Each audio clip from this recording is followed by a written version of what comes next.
Welcome to the Out There channel. Live stream 463.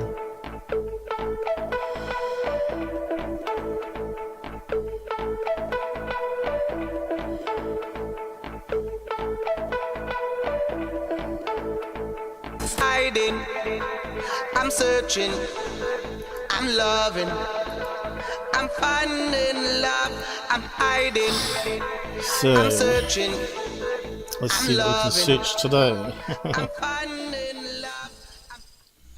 Finding love. Let the beat control your body. In the beginning, there was written.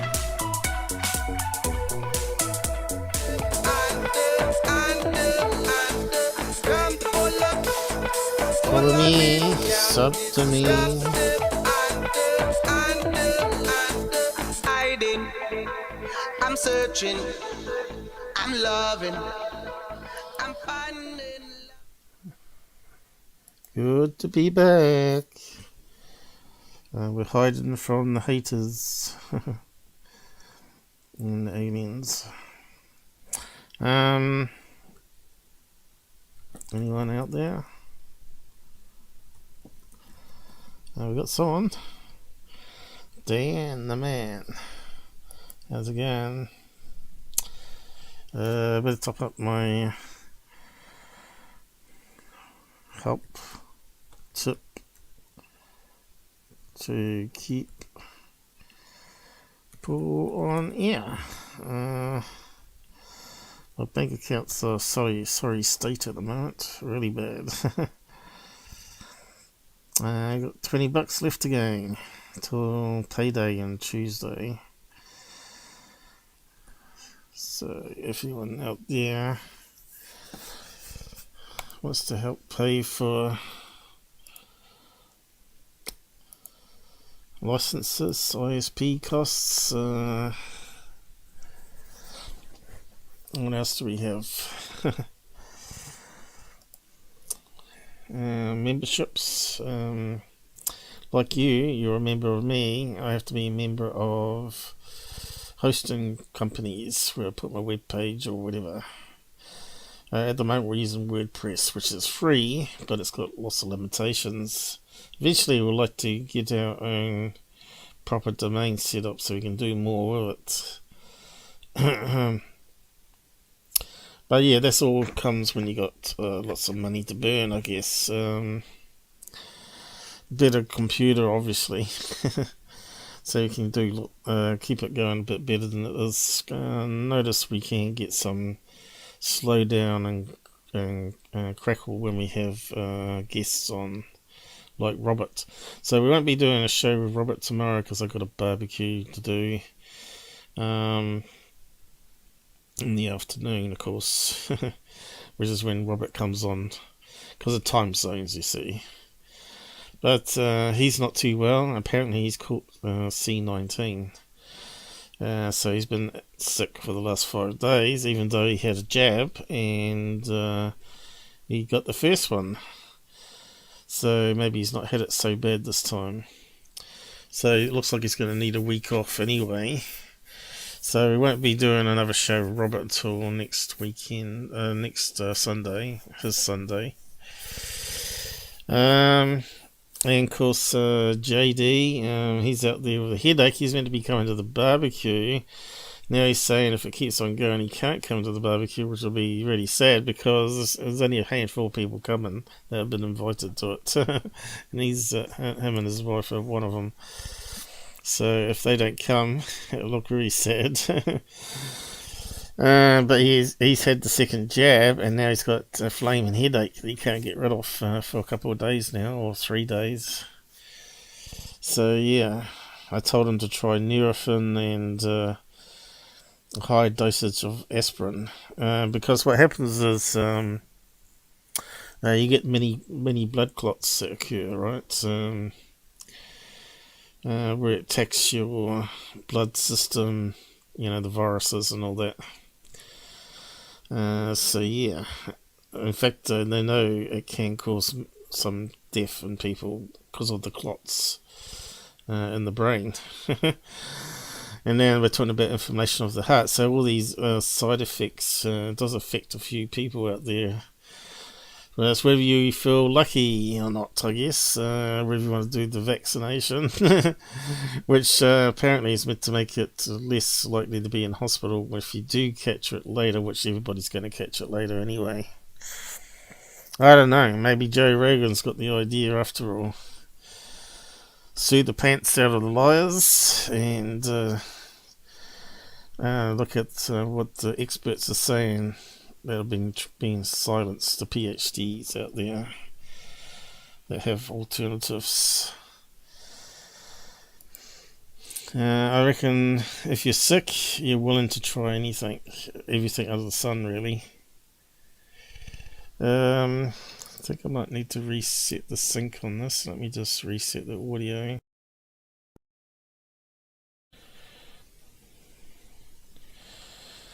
Of course, you can't talk about negative things to do with the C19 stuff, can you? What other people are experiencing. 1, 2, I think it's working. It's a bit better. So yeah, I'm not too sure of these guys. You seem to be a bit more risky out there, aren't you? With the Delta in America. At least we got sort of like border restrictions, and at the moment you got a big caravan hit from South America heading your way. God knows what that's going to bring to America. You voted in someone that allows all this crap to happen. So be it, I guess.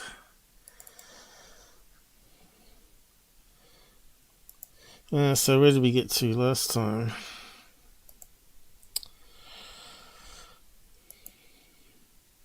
Alright, so we got a fair bit to go through still. How did they get so big? So yeah, Micks put out this thing here. Let me just resize him down. He always looks scary. A scary look on him. It's Halloween, guys. So yeah, he's talking about how to find the wind direction for your video analysis, right? Which is a good thing to know. Let me just... How's the audio sounding? Oh yeah, it's perfect. I'll just play it a wee bit. And I'll just make sure it's right. Today I'm going to talk about how to find historical weather data for positions above the surface of the Earth.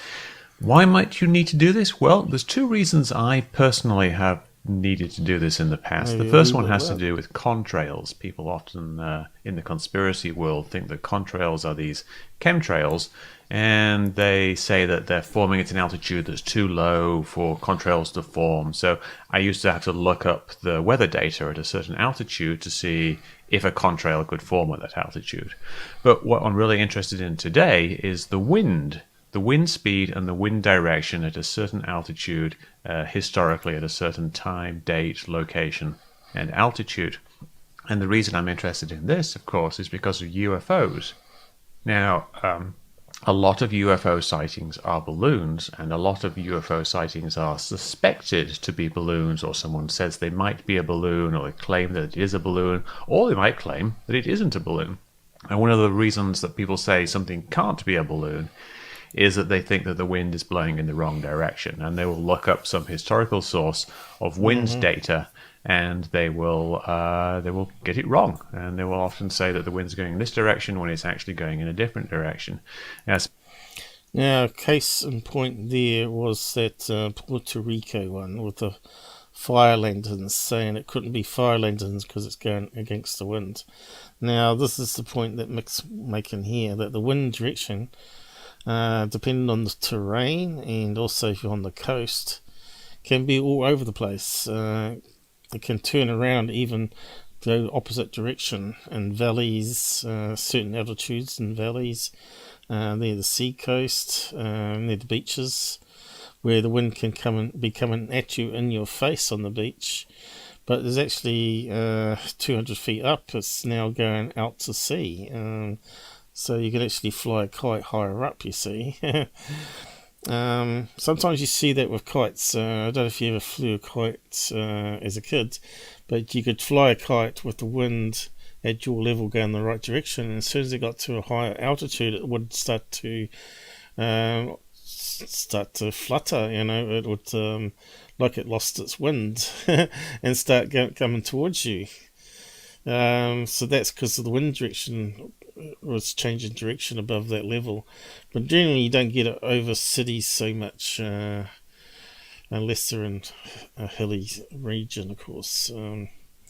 Because you get the cold air coming down with the mountains, right? So it can be very confusing, wind speed, and of course they do try and measure it with these weather balloons, which is what he's going to talk about here, but they only put them up a few times a day, right? So it's not, and of course the wind speeds can change all the time, and you see it on the weather maps where they've got the lines of which way the wind's going. It goes right around in a circle, comes back round, he'll show maps of it here. But yeah, you see the weather maps of wind speed. Maps with wind speed. Images. These ones here, right? So you can see how the wind goes. You can see it's going this direction 1 minute, and then suddenly it's gone 90 degrees this way, and it's coming right back around. And it can be over mountains like this. It could be over sea. And you can see how drastically it changes over mountains here on the map here, and out to sea around Japan, is it?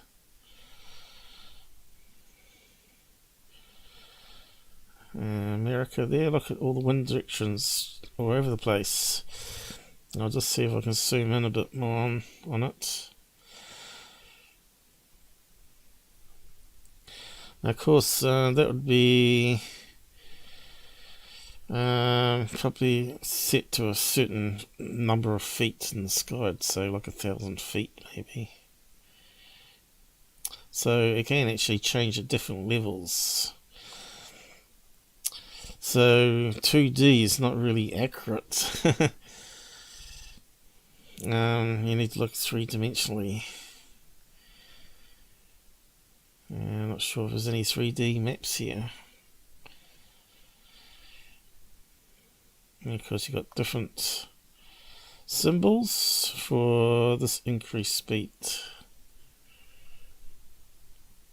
Kind of like a flag system almost.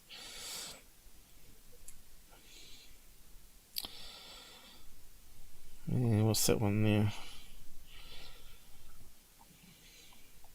Samples. Let's try and look for height.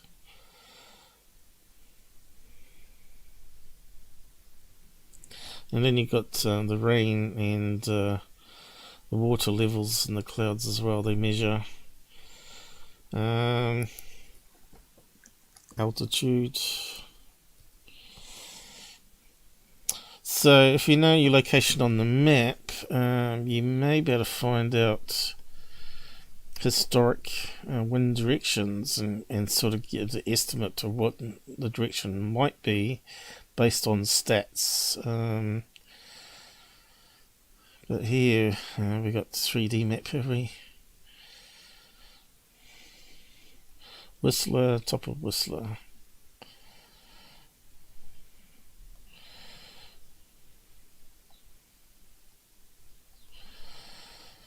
Yes. So Mother Nature making it a bit more complex. So which way is the balloon going? Here we go. Here's the altitude in meters. You can see that it changed directions here on this one at a 10,000 feet. Goes in the opposite direction.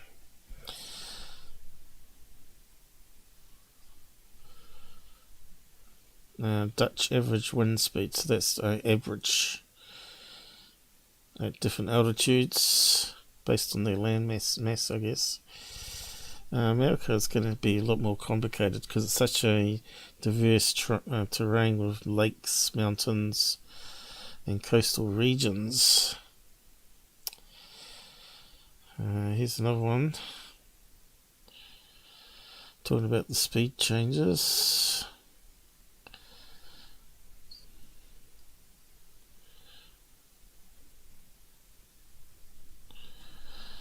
Wind speed.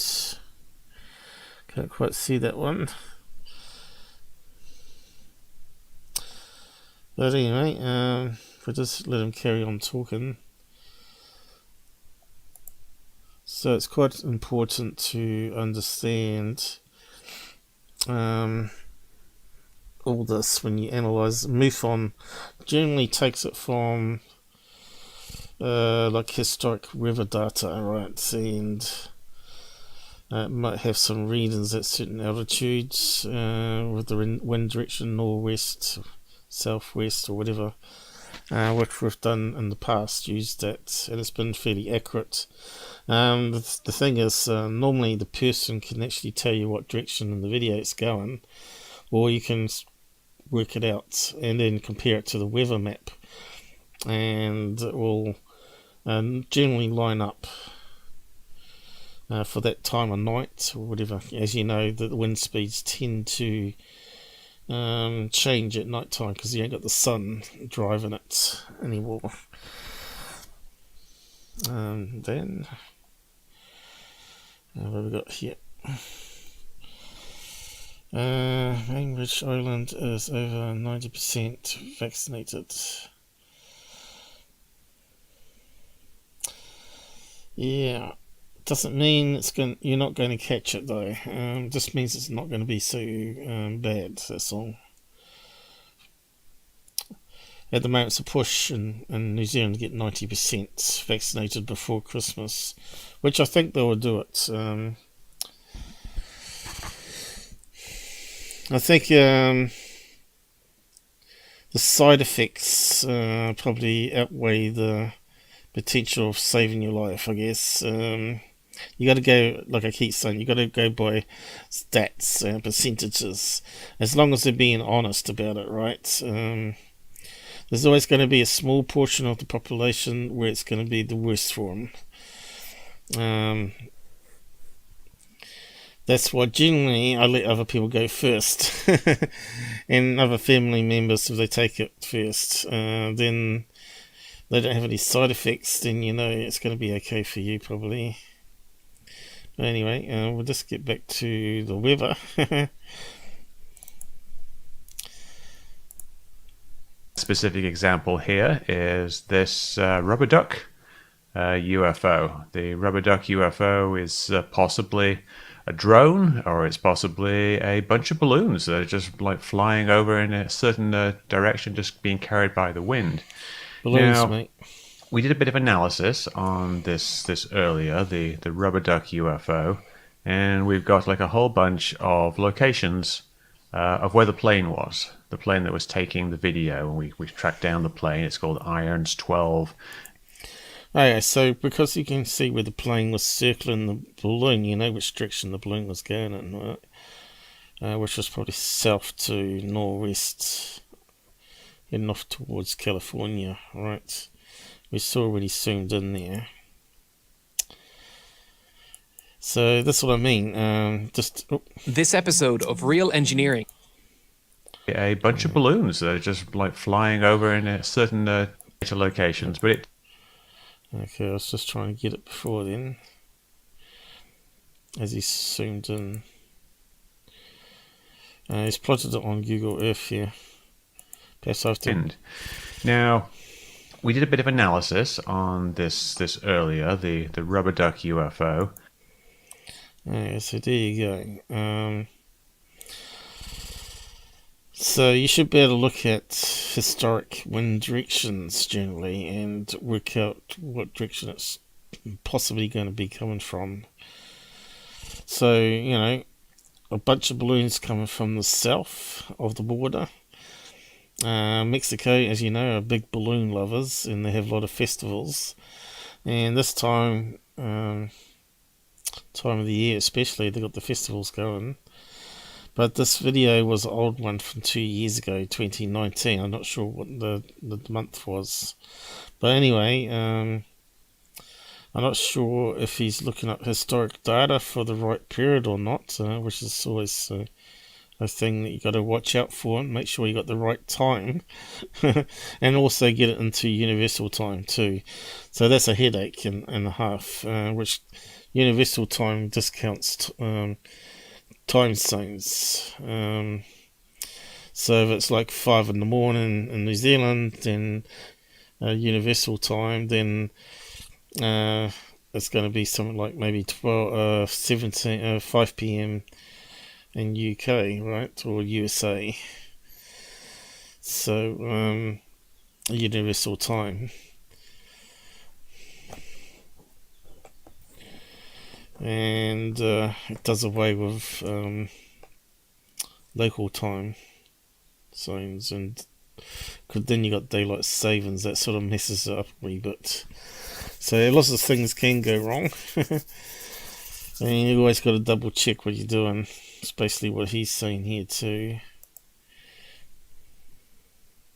Why is it not going?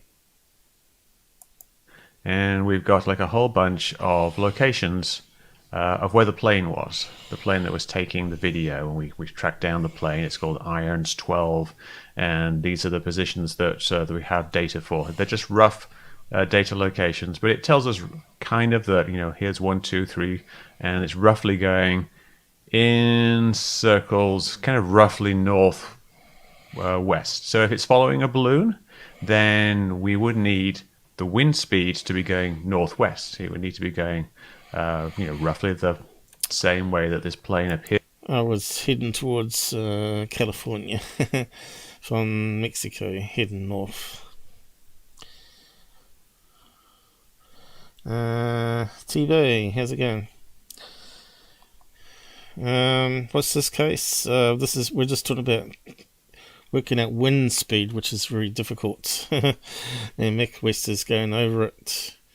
Why it's difficult? Because of coastal winds and rocky terrain and mountains, and it changes at different altitudes. But you got other clues, like you got eyewitness accounts where it was going and GPS coordinates, of course. And it's best to take it from that, because if you got the balloon heading from A to B, it gives you a rough idea where it's come from. But this is the rubber ducky case, as they call it. It's 2 years old, 2019. Homeland Security, which we covered last week, was it? And it looks like it's a heart-shaped balloon attached to a smaller, lighter balloon, which lifts upwards, and it looks like a neck of a bird onto a body of a swan. It looks more like a swan than a ducky, actually. But it's traveling. He works out the heights and all this from the data, and then tries to look up the wind speed. Appears to be going. Very rough data, but this is what we've got.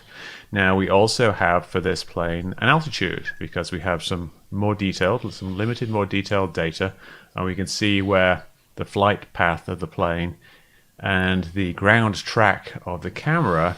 Okay, so straight away we can see how rocky this terrain is, and it's in a desert. And you can see the wind direction could possibly change any direction, really, as it's floating along on this rocky terrain here. Because it gets into one of these valleys, it could go off slightly to the west or to the east. So yeah, and it could also change altitudes, right? And and of course above the terrain here, it could actually get cooler and further away from the desert heat that's coming up, thermals. Because down here, obviously, you can look at it's more sandy, and because we could see it was like a sandy terrain it was going over. As soon as it hits these rocks, it's going to change, most likely. Their lines of sight here will intersect around here, and it's probable that where they intersect is where the actual balloon is, if it is in fact a balloon. So it's probably at around this altitude, 2,524 meters, say 2,500 meters above sea level. So what we need to do is try to find the historical wind direction for that particular location. The first thing that people will do is look up a historical weather site, like Weather Underground has history from going quite a long way back. You can put in a location, and you can put in the date, and you can get a little graph showing you what the wind speed was.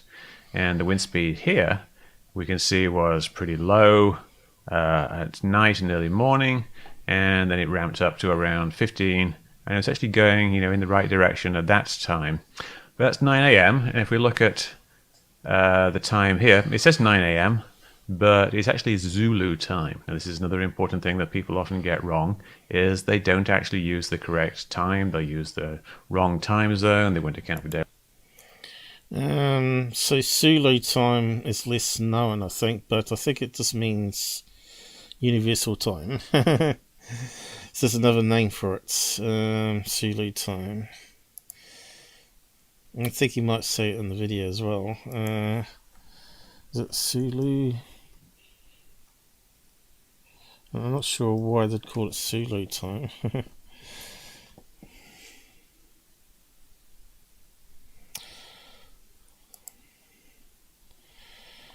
Zulu time, more commonly known as, Greenwich Mean Time. I suppose because it's near Africa, is it? Currently it's referred to as the coordinate universal time. Hang on, I'm just kind of confused now.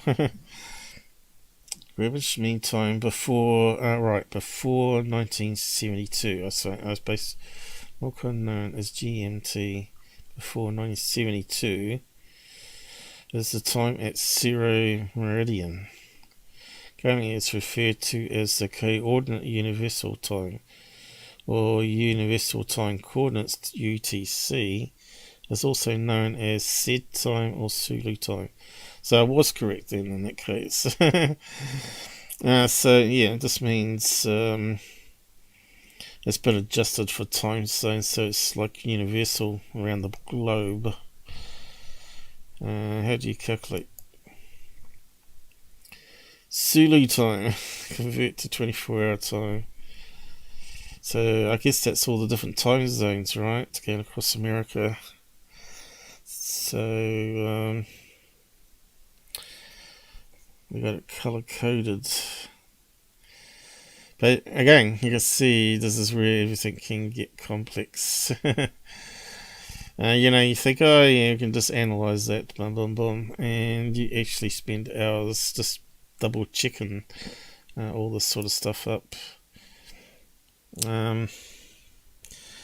TB, yep, he's verified it. This is why we always check up on Google, just to make sure our memory's not misleading us, and you can see that's the best way to do it. So let's carry on. Daylight savings time, or they'll just use the day, and because the wind speed and direction varies so much throughout the day, that's going to lead you to the wrong result. So here we have 0900Z. Z is for Zulu.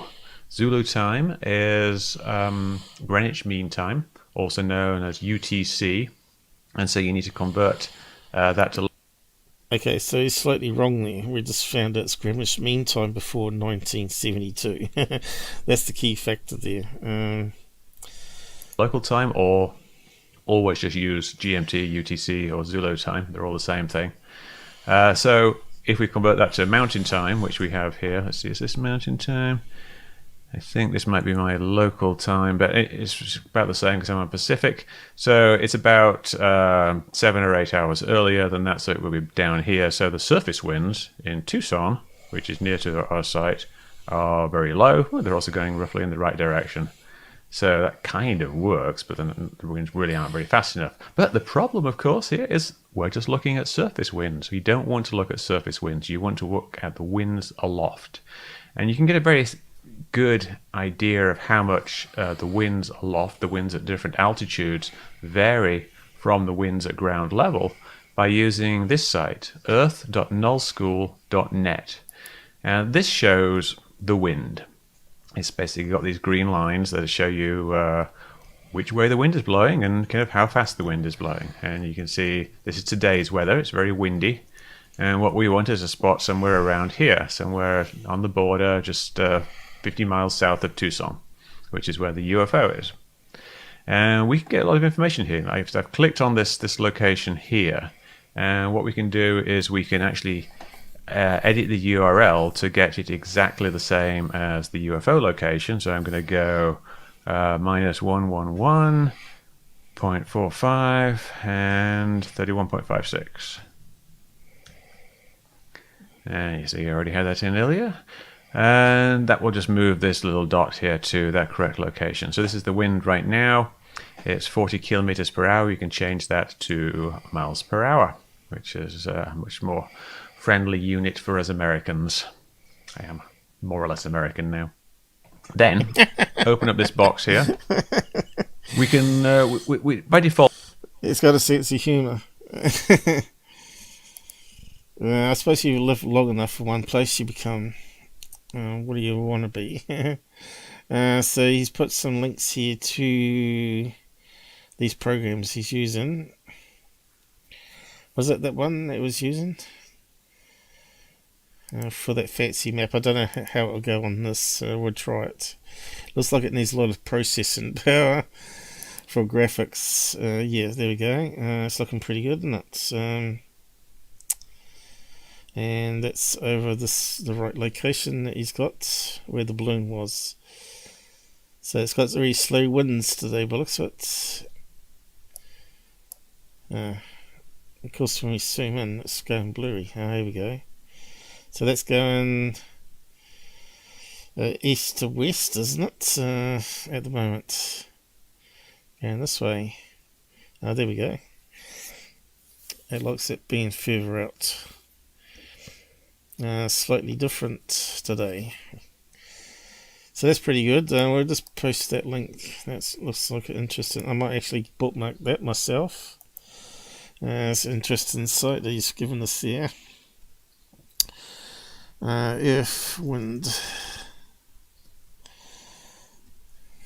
And just add it to my bookmarks here too.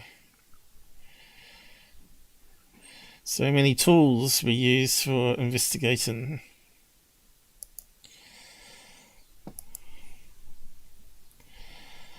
And get a thumbnail. Now that'll do it. And there we go. Let's add it. So we can never forget it. Or we'll probably forget it, but because there's so many other tools out there. So whereabouts is it? Over in New Zealand at the moment. Let's have a look. Where's New Zealand? Trying to scroll it around. There's Australia. There we go. It should be northwest, I think. Let's see.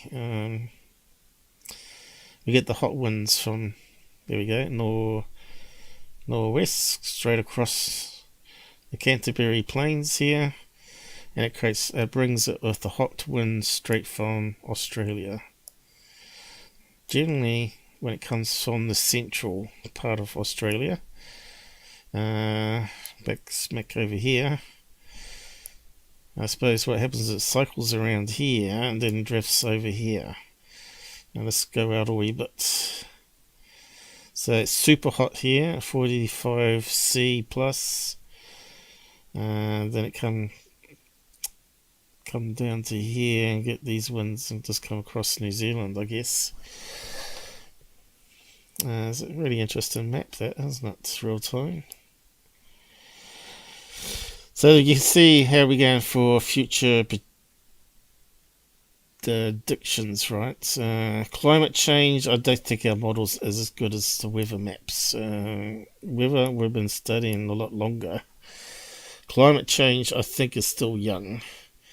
I think we need a couple of thousand years of data for climate change to be really known, how it's going to work over various periods. And also that needs to be linked in with the sun activity as well. So yeah, the models can get very complex, can't it? But yeah, I guess that's why a lot of my friends went into meteorology, right? They saw it as a really interesting field to get into and maybe travel around the world. Some also went into geology because they saw mining was a big field to get into, like T-Bay. I'm not sure if he's still around. But the mining industry obviously is really big in Australia. And also studying spectroanalysis from high above on satellites as well as planes, and understanding terrain now with LiDAR, which is new technology coming out, and also underground explosions to generate maps deep underground. They can actually find out where the gold and all the rare minerals are. So yeah, so that sort of works. Northwest today. And now you've got drones as well, right? So with that kind of technology on it. And you know that mining always pays good money too. And I've got mates that actually go over to just clean the trucks, and they make so much money just doing that grotty job. You know, hundreds and thousands a year just being a truck cleaner. Because it makes it safer for the truckies and nicer, of course. But yeah, so yeah, he's using this. It's showing you the surface winds, and the surface winds, you know, are of most interest to most people. But if you're flying or if you're interested in UFOs, that might be balloons, you want to have the winds at altitude. These numbers here represent air pressure. It decreases as you get higher, so you can pick a air pressure, and it relates roughly to a certain altitude. So if we go to 850, that relates to about 1,450 meters. Go to 700 hectopascals or millibars, that's about 3,000 meters. And we can see the difference between the 3,000 meter winds, it's this big swirl around here, and the surface winds, which are kind of more irregular. Now you'll have to see, you know, vastly big differences because we're on a very windy day today. The winds are actually fairly similar in the lower altitudes. So we want to go back in time. Let's go back to the dating question. And we go here, and it was 2019. It was November the 23rd. And we get a few choices for time. Down here, it's local time. We want to switch that to UTC. Remember, that is the Zulu time. And that's at 9 o'clock at night at the moment. So we zip that back to 9 o'clock in the morning UTC, which is really the middle of the night in Arizona. And now we can see we're looking at the surface winds here, and they're just kind of, you know, meandering around on that day, 2019, November the 23rd at 9. And let's see what the difference is at different altitudes. So go to 850. Remember, this is 1,450 meters. You can see that before they were going down at kind of 45 degrees, going towards the southwest, and now they were going west, slightly northwest. And they go to 700. This is just another 1,500 meters higher. The wind is going in completely the opposite direction, which is something that happens. Sometimes you can get a fairly small change in altitude can. So we have to use that one more often, TB, for analysis of UFO videos. It's quite a handy little tool there, but we had to zoom in to see his fine print there. But you can see there, he went up 3 levels there. The wind was going really slow, one level, and then higher up it was going faster, but slightly more west instead of southwest. And then went up to another level, it was going in the opposite direction, it was going easterly. So this is the problem that people can get fooled with, and that's that Puerto Rico one with the 2 fire balloons that him and I analysed. and they're still pushing it on these various talk shows. George Net pushing it with that guy. I don't know who it is. Is it from To the Stars? I don't know what kind of expert he is, but obviously he doesn't know anything about doing stuff that me and Mick West do for some reason, which I find really strange. He should be able to know that the balloons weren't going against the wind. It was just near the sea there, and it probably was maybe not even accurately measured, like I was saying, because it all depends. All this depends on data coming in through weather balloon launches. Also planes, I suppose, could relay the information as they're flying around. And ships on the sea at surface level, and all that sort of information has got to be coming in and being processed in real time to be any use, really. And of course satellites can see it also to certain points, the degrees, of course, movement of the rain clouds and stuff. But you can see how they could use this technology if they get it really, really, really accurate, constant reading all the time with sensors, which I don't know if it's ever possible, to be able to determine where stealth planes might be, because they would cause a disturbance, leave a wake, I reckon, and they'll be able to measure wakes, I reckon, like they can under sea now. But I'm not sure how much more we'll play of this. Create a very large difference in the wind direction. Now, the wind direction we actually want here is in between these two. It's in between 850 and 700. So can we kind of take those two values and interpolate and say it's halfway between this direction and that direction? Well, that's kind of nothing. But so really, it could be in pretty much in any direction. Let's go. So it's too hard of a basket, is what he's saying here. Go a little bit higher still, and we see it's just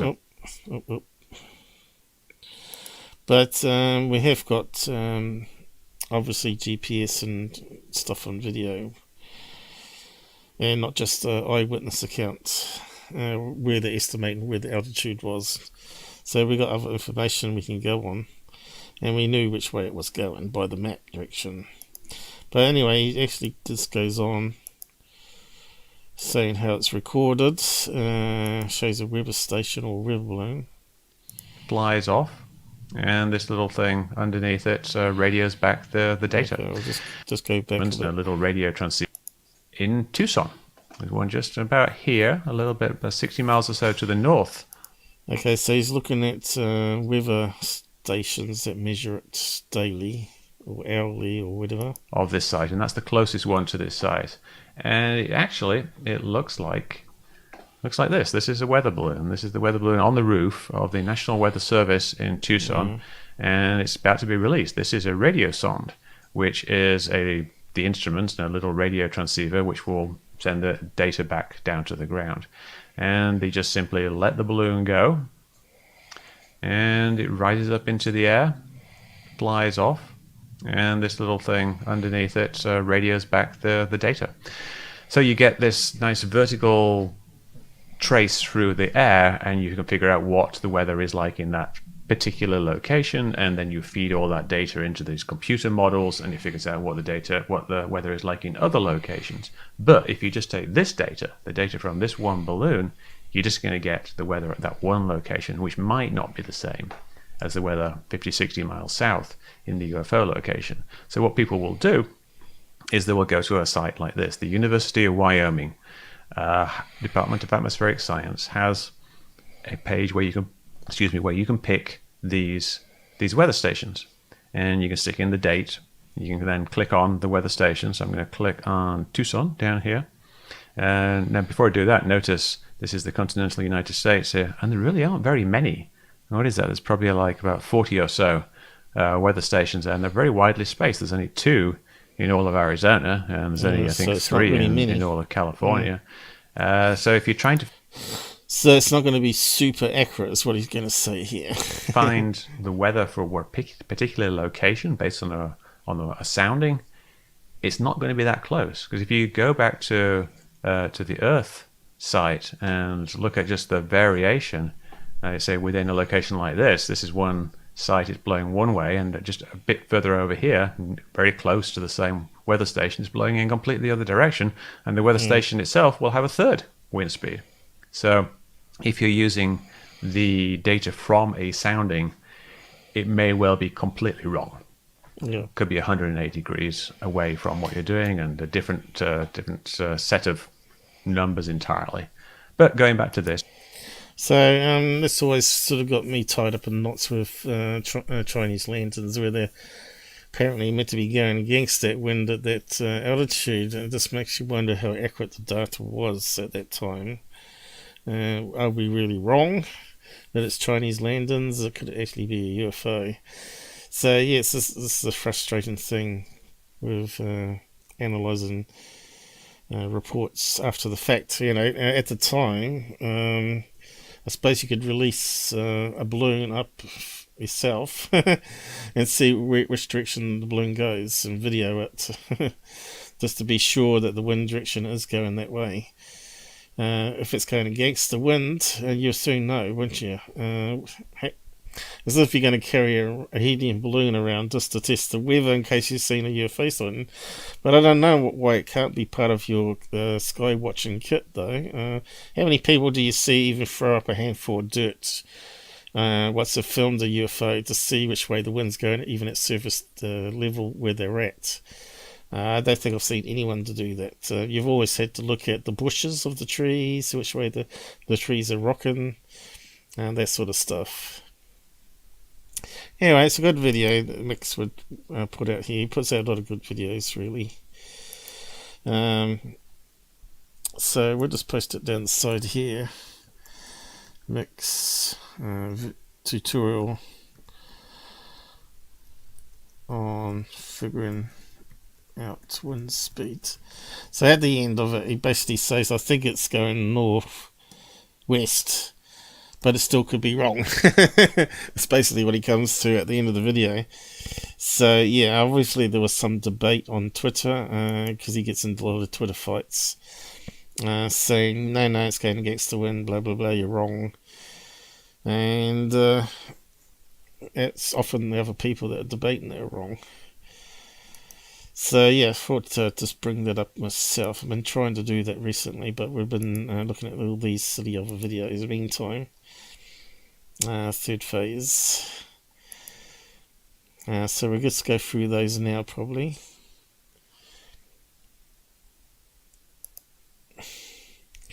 What's T-Bay saying? So yeah, we tried to do live debunking here and try to use the tools and logic and all this understanding about temperature changes at altitude, wind changes at altitude, and you can see there's slight errors and assumptions that might come into things still. So yeah, the more data the better, really.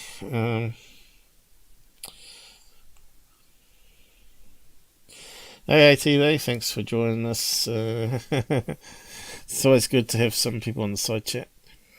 That would be funny, you walk around with a big red balloon. Now, you probably would have a look like a cylinder of gas, wouldn't you? Helium, like it clips onto your belt, and then you could just blow up a little party balloon and just fling it up in the air, because a lot of the UFO sightings would be up to 1,000 feet maybe. I suppose you could put a little GPS tracker on it and it'll pop. Mind you, those latex party balloons, they can go out a fair distance though before they pop. Before you get your tracker back. Latex party balloon, they're not as good as obviously weather balloons. Balloon height. Max, see if we can find it straight away.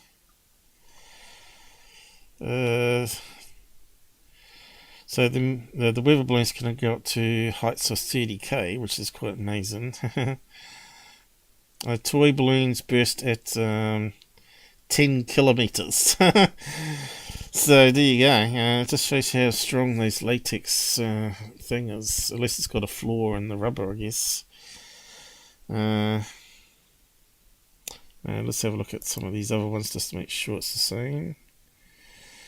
They've got 6 moles, 6.6 moles, so I suppose that's 10 kgs, kilometers, I mean. 6.6 moles. So yeah, you don't need much of a weather balloon really. I think going up to 10 k's would be more than enough to measure which way the wind's going. I wonder what sort of costs for a gadget with GPS or a transmitter that actually transmits data back on radio down to you, so you can just track it on an app. That would be really handy actually. 10 miles, 2 kilometers. Is it work out 10? That's what I want to know. There you go, 10. So that all figures out. And miter balloons, they're a lot stronger. Depends, though, on the seams. They reckon it goes to 26,000 feet, 5 miles. Not quite as high as latex ones, but they're still fairly high up there. I think that's based on average size miler, and you get these really big ones, and they can certainly go up to 30,000 feet. So even that's not really accurate again, you know. So you get someone tell you that they normally pop out 3,000 feet, you know they're wrong, because they just haven't looked online to see what the new information is, because with time comes better glues, of course, and thickness of mylar may be thicker because they print on it and all that sort of stuff that makes it stronger. Yeah, you take care to you. Get some sleep. So let's start with third phase, I guess. That's where we last off and then work backwards. So what do we got? Where did we get to last time? We'll just go through it. A lot of these will be recycled. Sort of at this. Okay, so just move it to start with.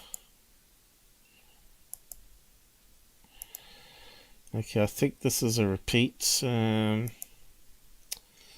That's what they're doing at the moment. It's not enough UFO videos out, so they're just going back through 10 years of old videos and just recycle ones that they think are the better ones, just to keep people interested. Fast UFO, watch this.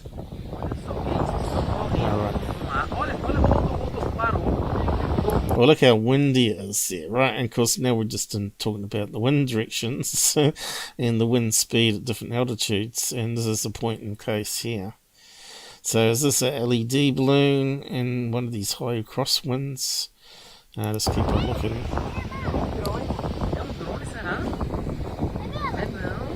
Oh, it is moving. And the way it's flashing there, it kind of looks like it could be a LED balloon.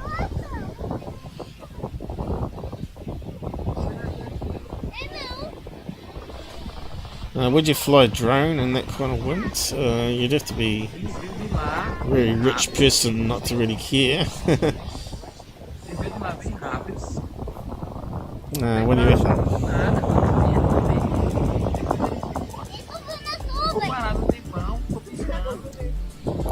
Now, being Asians, but it sounds like in the background there, is it?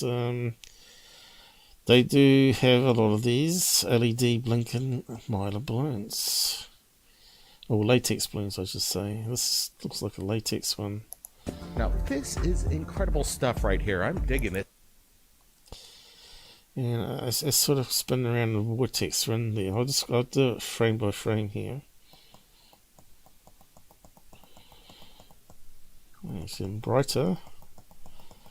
Really bright.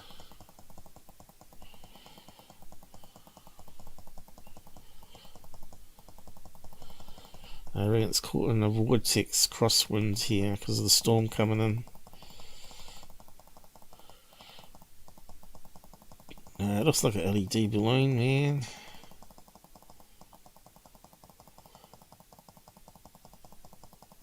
And there was the rolling shutter where it looks like it was divided into two. And we get a stretch here, which is to do with motion blur. But where you get it, where it looks like it's splitting.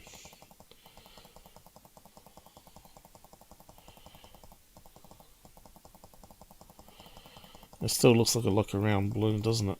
Look at here, there you go, look. The overexposure gives it to you. And now you're getting motion blur.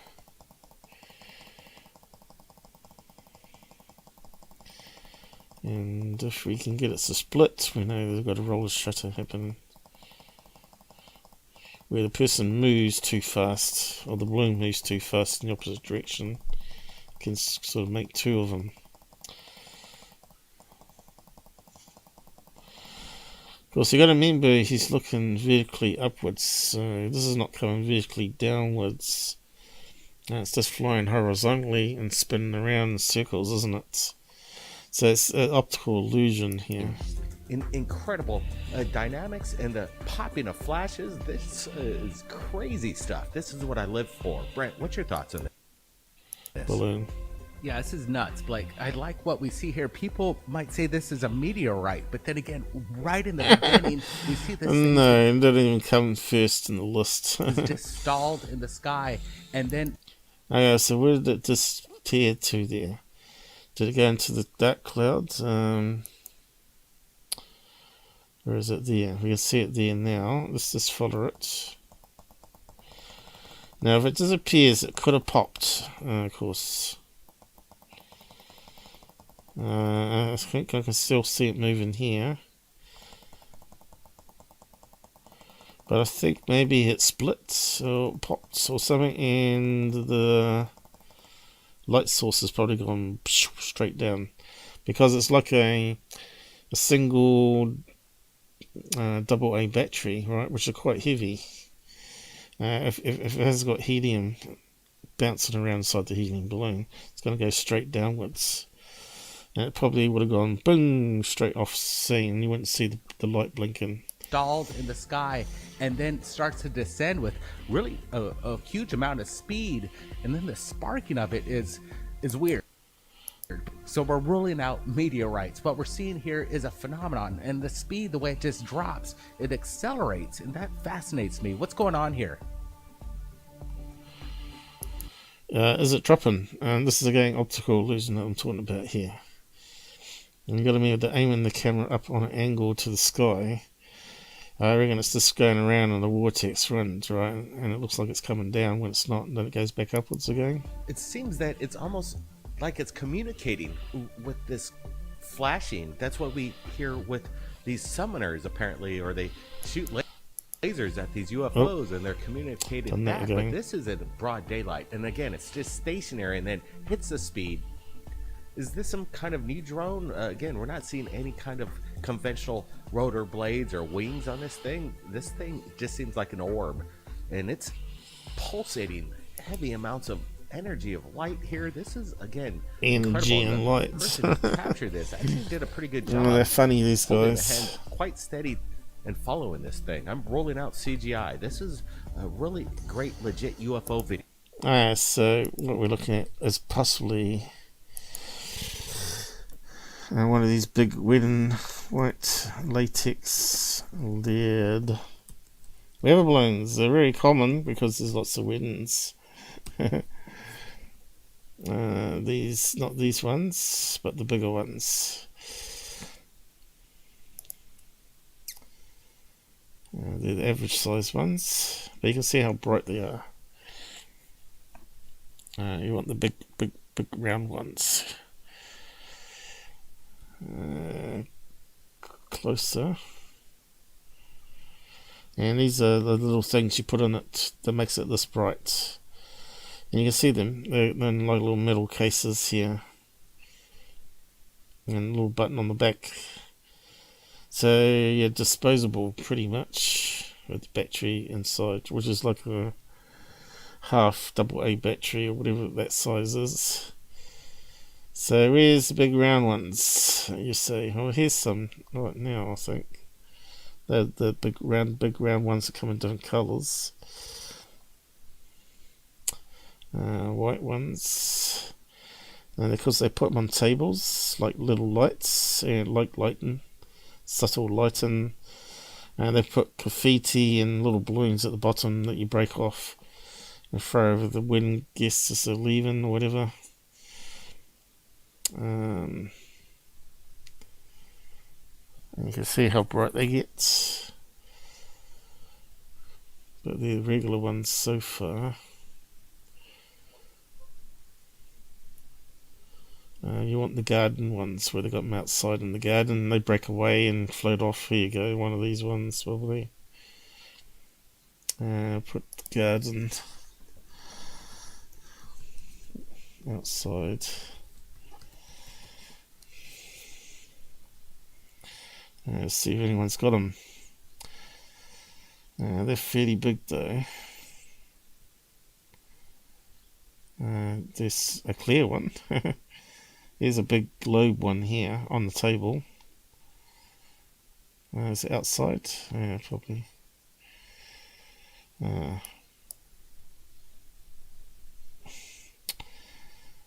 That's not what I was looking for. Probably got too many things, so just try reducing it to... Right, I didn't even put balloon. You can see it brought up balloons. Try balloon on it.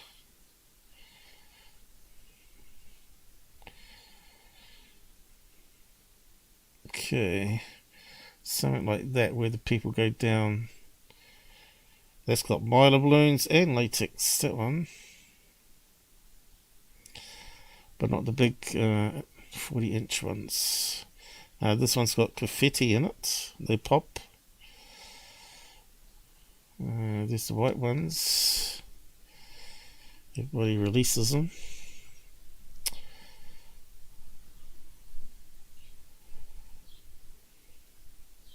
Another outside nighttime wedding.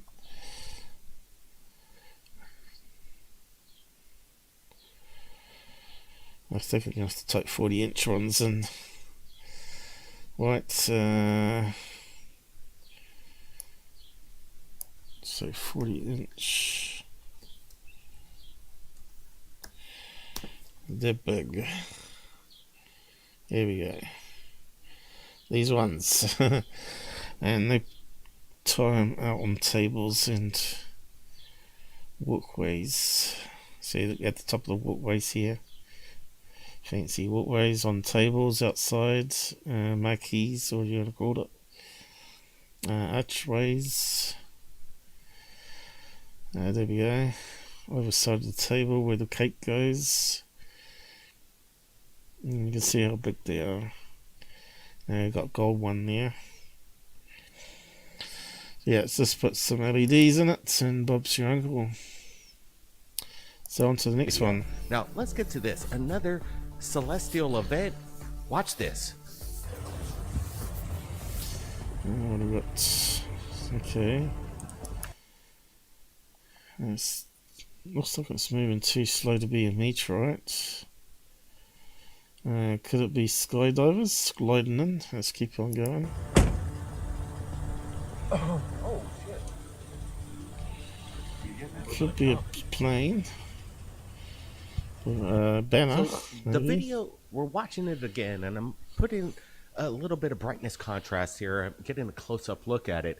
This email was submitted to me by Jamie Lee earlier this morning, and he says late last night, Tuesday, he's a technical worker. He's in Mansfield, Ohio, and he was talking to a sheriff deputy in a parking lot, and he sees something in the sky. He says it's unidentified, and then he says the video doesn't do it justice, but the tail didn't look like any kind of typical atmospheric burn, and there was what appeared to be electrical sparks.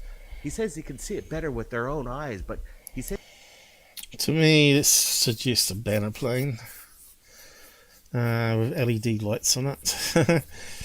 Again, LEDs are used quite a lot. Let's see if we can zoom in, because they're not zooming in or anything at the moment, are they? It could be a plane with a short contrail, but it looks too illuminated. And it looks like LEDs on a banner plane, nighttime banner plane. So we'll save that and see if we can see any details. There are not many pixels to work with though. And it looks like it's moving on speed there, like it's being towed, rather than something drifting in the wind.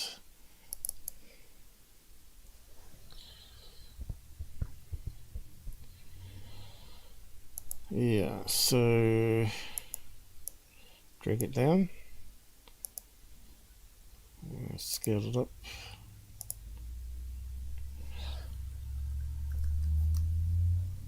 Oh, guess what I forgot? Proportional settings. How's the audio going, by the way? 1, 2, 3. Sounds nice and clear. Okay. Gotta make sure we tick that one this time. There we go. So, is it a plane or a smoky tail? It could be a skywriter.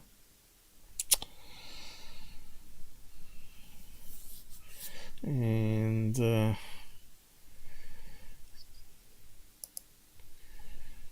as I thought, there might not be enough details for us to really suss it out. Brightness.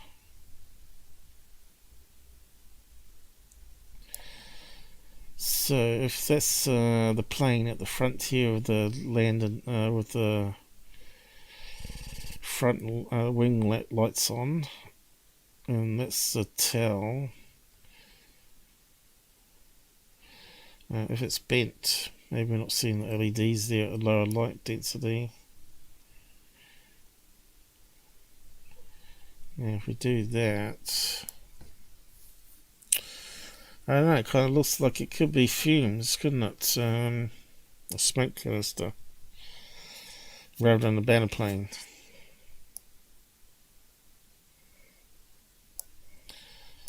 Let's try color swap. It's obviously something to do with man-made though.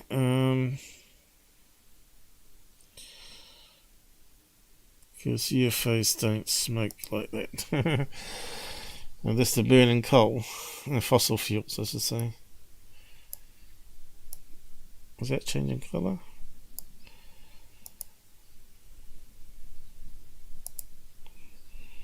Should be some colours in it. Here we go. Okay, there's a few colour changes going on. So whites are not always white, right? So we change various whites into other shades of colour. And does that look like any writing? It could be. And of course, maybe it looks whispery because we're only seeing the reflection of part of the banner plane. The rest of it could be down here. Look, the square's going down here, and it looks more illuminated at the top. Yes, so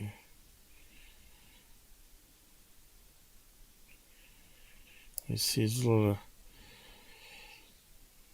of changes in the blacks around that. Black colours in the night sky.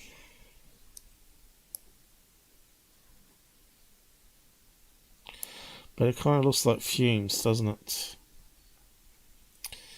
So, yeah, not too sure.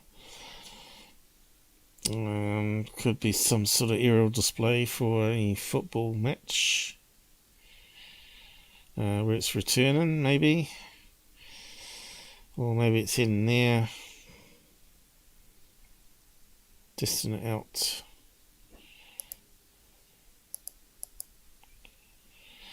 So it means that you probably have to look at the date and time on that and see if there's any vents on, whether there's any banner planes up at that time. I'm not sure if we got any information there. I don't think we did we? It says you can see faint red and blue lights on and in front of it. He's saying he's not sure what he's seen, but it definitely wasn't organic. He thinks this was definitely mechanical, something burning up in the sky. Good stuff here. Again, could there be some kind of UFO that kind of burned up, or more space junk coming out of the skies?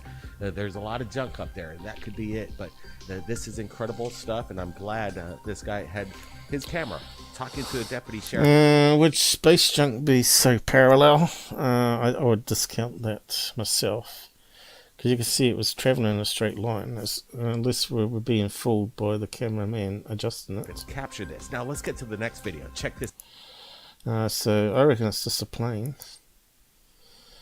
Whether it's a contrail, it could be a short contrail. And the planes do have really bright lights on it, and they can illuminate part of the contrail. And that could be misleading. It could actually be at 25,000 feet there, where the contrails start to happen. So yeah, I'm inclined to think that's just a plane with some contrail now, rather than a banner plane with smoke canister. But who knows? It could be some sort of display. Check this out. Exactamente. ¿Qué hora son? 5:53. Okay. It's rare to get, daylight photos of UFOs. I guess we're looking at this here. So just have a quick look. Now, what's that there? It's got a lot of reflection coming back at us. And other reflections happening all over the place here. So obviously the sun's really bright there, so anything in the sky is going to reflect the same as what we're seeing down here with the whites. So again, could that be illuminated plane contrail? Is it moving very slowly? Or could it be simply just a cloud?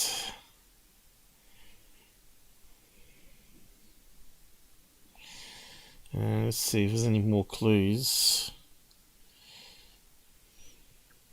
OVNI en Paita.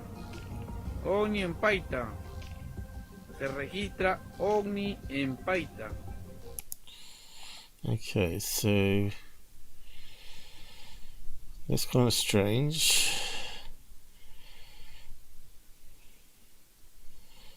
That looks like a light at night time on. So could this be one of these colour night visions he's using? Oh no, it looks like a phone though. Why would the outside lights be turned on already?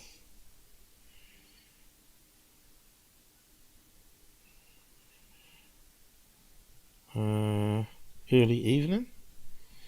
And what happens when evening comes out? We get stars, and we get the moon, and maybe the sun going down. It's low on the horizon, that, isn't it?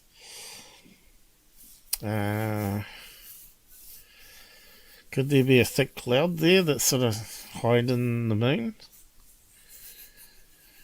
And we're only seeing a little sliver of it, or the sun. Oh, I don't think it's the sun though. It still looks like reflections there of the sun. Could be reflection. Maybe the lights are not on. Maybe it's because they're really reflective. The sun's hitting it. So yeah, it's really hard to see because if you look at that there, it looks like it's got thick clouds. So what we need to do is take a grab of it and run it through some filters to see how thick the cloud cover is there. You can see how far away it is. So if we grab that bit there, let's see what it looks like through some filters. I doubt if these third phase would have done any analysis like this to try and figure it out. But does he keep filming it? I would doubt it. Do we see it zoom off? And then that would discount all the things natural, right? I doubt he films it until it zooms off. Which is always the same on these UFO channels, right? So Dan, are you still there, or did you say you were heading off as well? These stats I don't trust still. I reckon there's one watching, so it's probably Dan. So let's see where the clouds are. I can see some white whispery ones further up here. The curves. Run it through some colour changes. And we can see there's quite a bit of different colour range here. And now we can start to see the clouds better, right?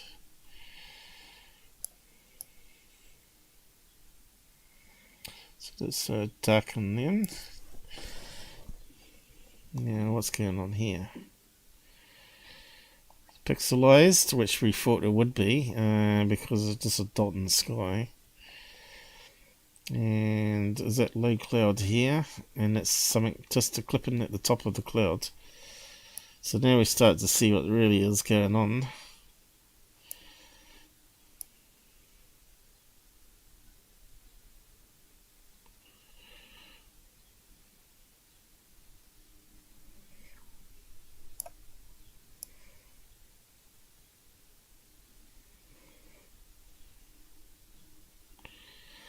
We can start to see all the different layers of cloud colorized differently.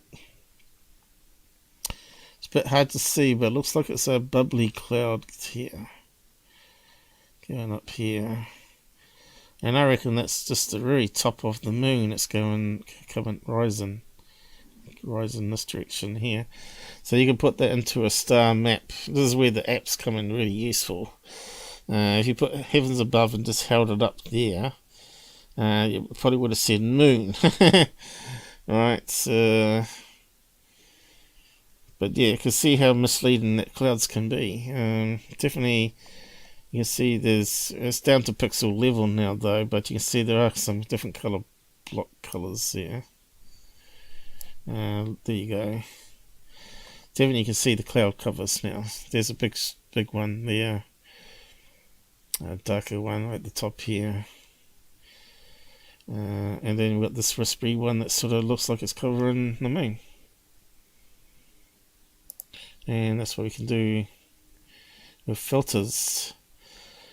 And you can't see it there, but there is a cloud.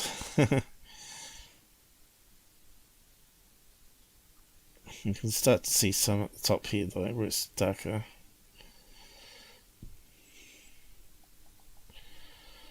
So it'll be like this.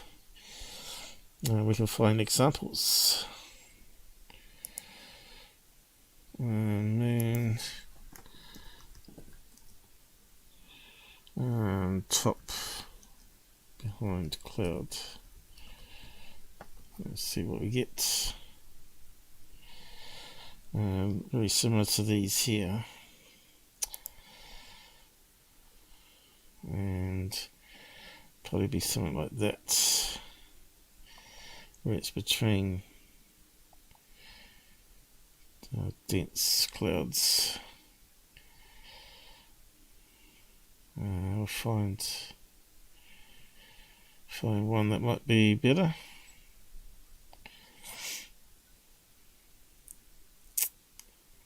There's the sun.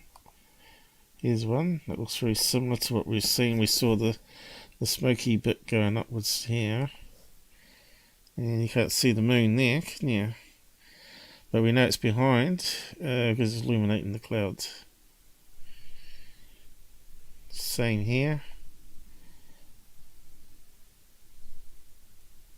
The moon's behind that thick cloud there.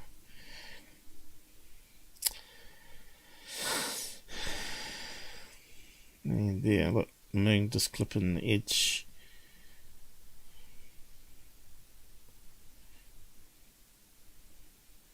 There we go. So that's what I was looking for, something like this here. Cloud loving microbe.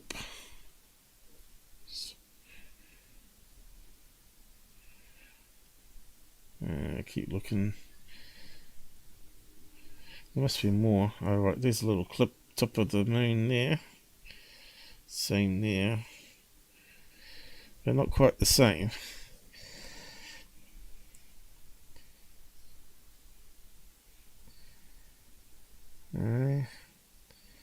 But hopefully you can see where I've sort of analysed that and understand. There you go, look. So these ones are darker though, and we want light cloud. But we can't get everything our way, can we? There's some light clouds. And is that the moon up there? A little dot. I think that might be a star. Here's one was a star, I think. Let's see if we can get it. Star, maybe. And the moon, the sun going down. Glass house.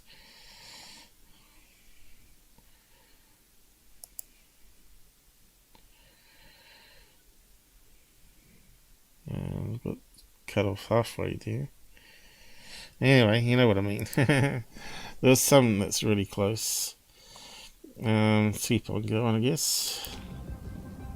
Aquí estamos en la subida de TP. Estamos en la subida There de you can TP. see the Estamos thick aquí cloud esperando over y se here, ha right? detectado un ovni. Estamos acá Okay, con you can las see it's bellezas. cloudy all over the place. It's like New Zealand at the moment, so like that. Allá está el ovni, el ovni. Cloud, cloud, cloud. Este es el ovni. Ya se va desapareciendo ya. Come on, can you sing more? So we want to thank the Hidden Underbelly 2.0 for allowing us permission from this incredible video that he found on the internet. And he's given us a little bit of background of the story behind it.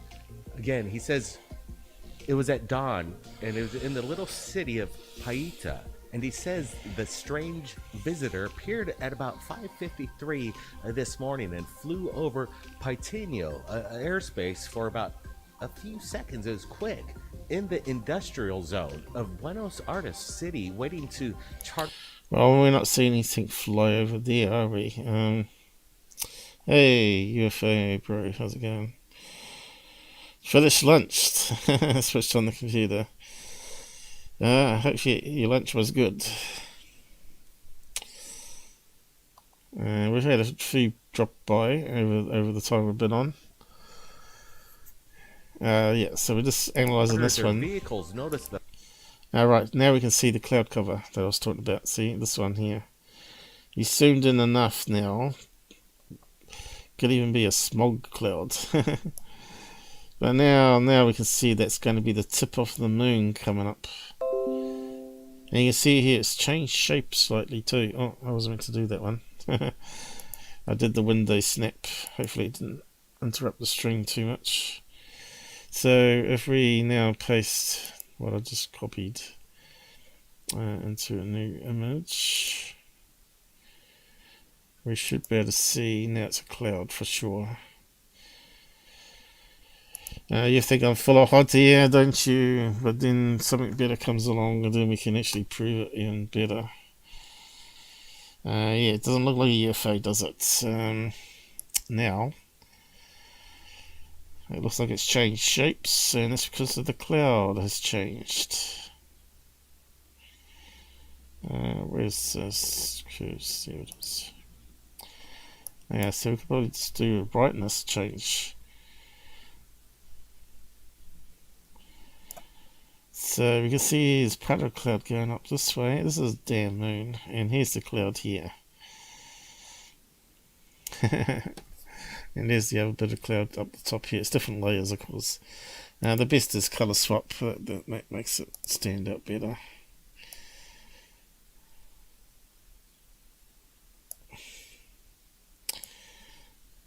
Too bright there. Here we go. Now we can start to see. That looks like it's got some slight curvature going on.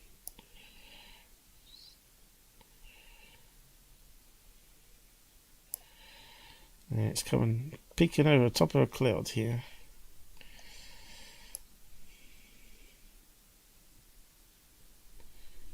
And you can start to see the different brightness and whites. So the red is still white, but you can see it's definitely brighter further to the core, which is what we'd expect to see with a moon, the sun reflecting off the moon.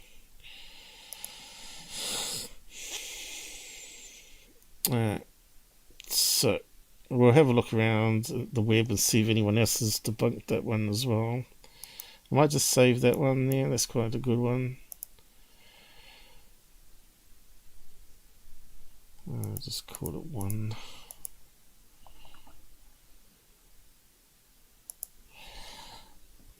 That'll do.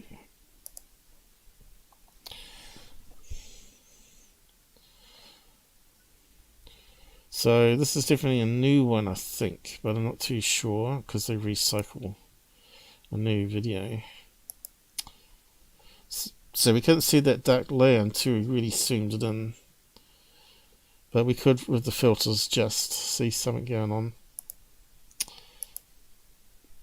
No, that was the last one. The fact that something was going on, and the incident left people in astonishment. What are we looking at here? I'm going to have to roll out that it's the sun or a barge lit up. I'm trying to get my head around this. Brent, what's your thoughts? Yeah, we've seen these submissions recently at Third Phase of Moon, these cigar-shaped craft that just hover over the sky in ports. It's These guys are hilarious. It is a phenomenon, and this is a great capture, and I want to thank the Hidden Underbelly 2.0 for getting this to us. Of course you do. This one's actually... Because they gave you some fresh content to make some money off. How many views did they get on this one? 20,000. They seem to be going downwards, aren't they? As people get more and more wise to them now. Hopefully. But still, almost 2,000 likes coming up. How long has it been up for? Does it say? 17 hours. I think people might be waking up, realizing they're still bullshitters. Breaking the internet a little bit, so we're glad to share this. Absolutely. Good stuff here coming in. And let me tell you, the panel is strong. We have Dr. J. Andy Elias, who invited us on his show today, along with all the panel members from Third Phase of Moon. And which is good, because the combined IQ might actually reach 10. he asked a big question, and I want to share this with you. Enjoy, everybody. And don't forget, check out Dr. J Radio Live and tell him, do not check out Dr. J Radio. He silences competitors with giving them strikes for copyright. Using his lawyer degree. This is definitely not what you do in ufology. You don't put a strike on people that are criticizing your interview techniques, because that's part of fair use.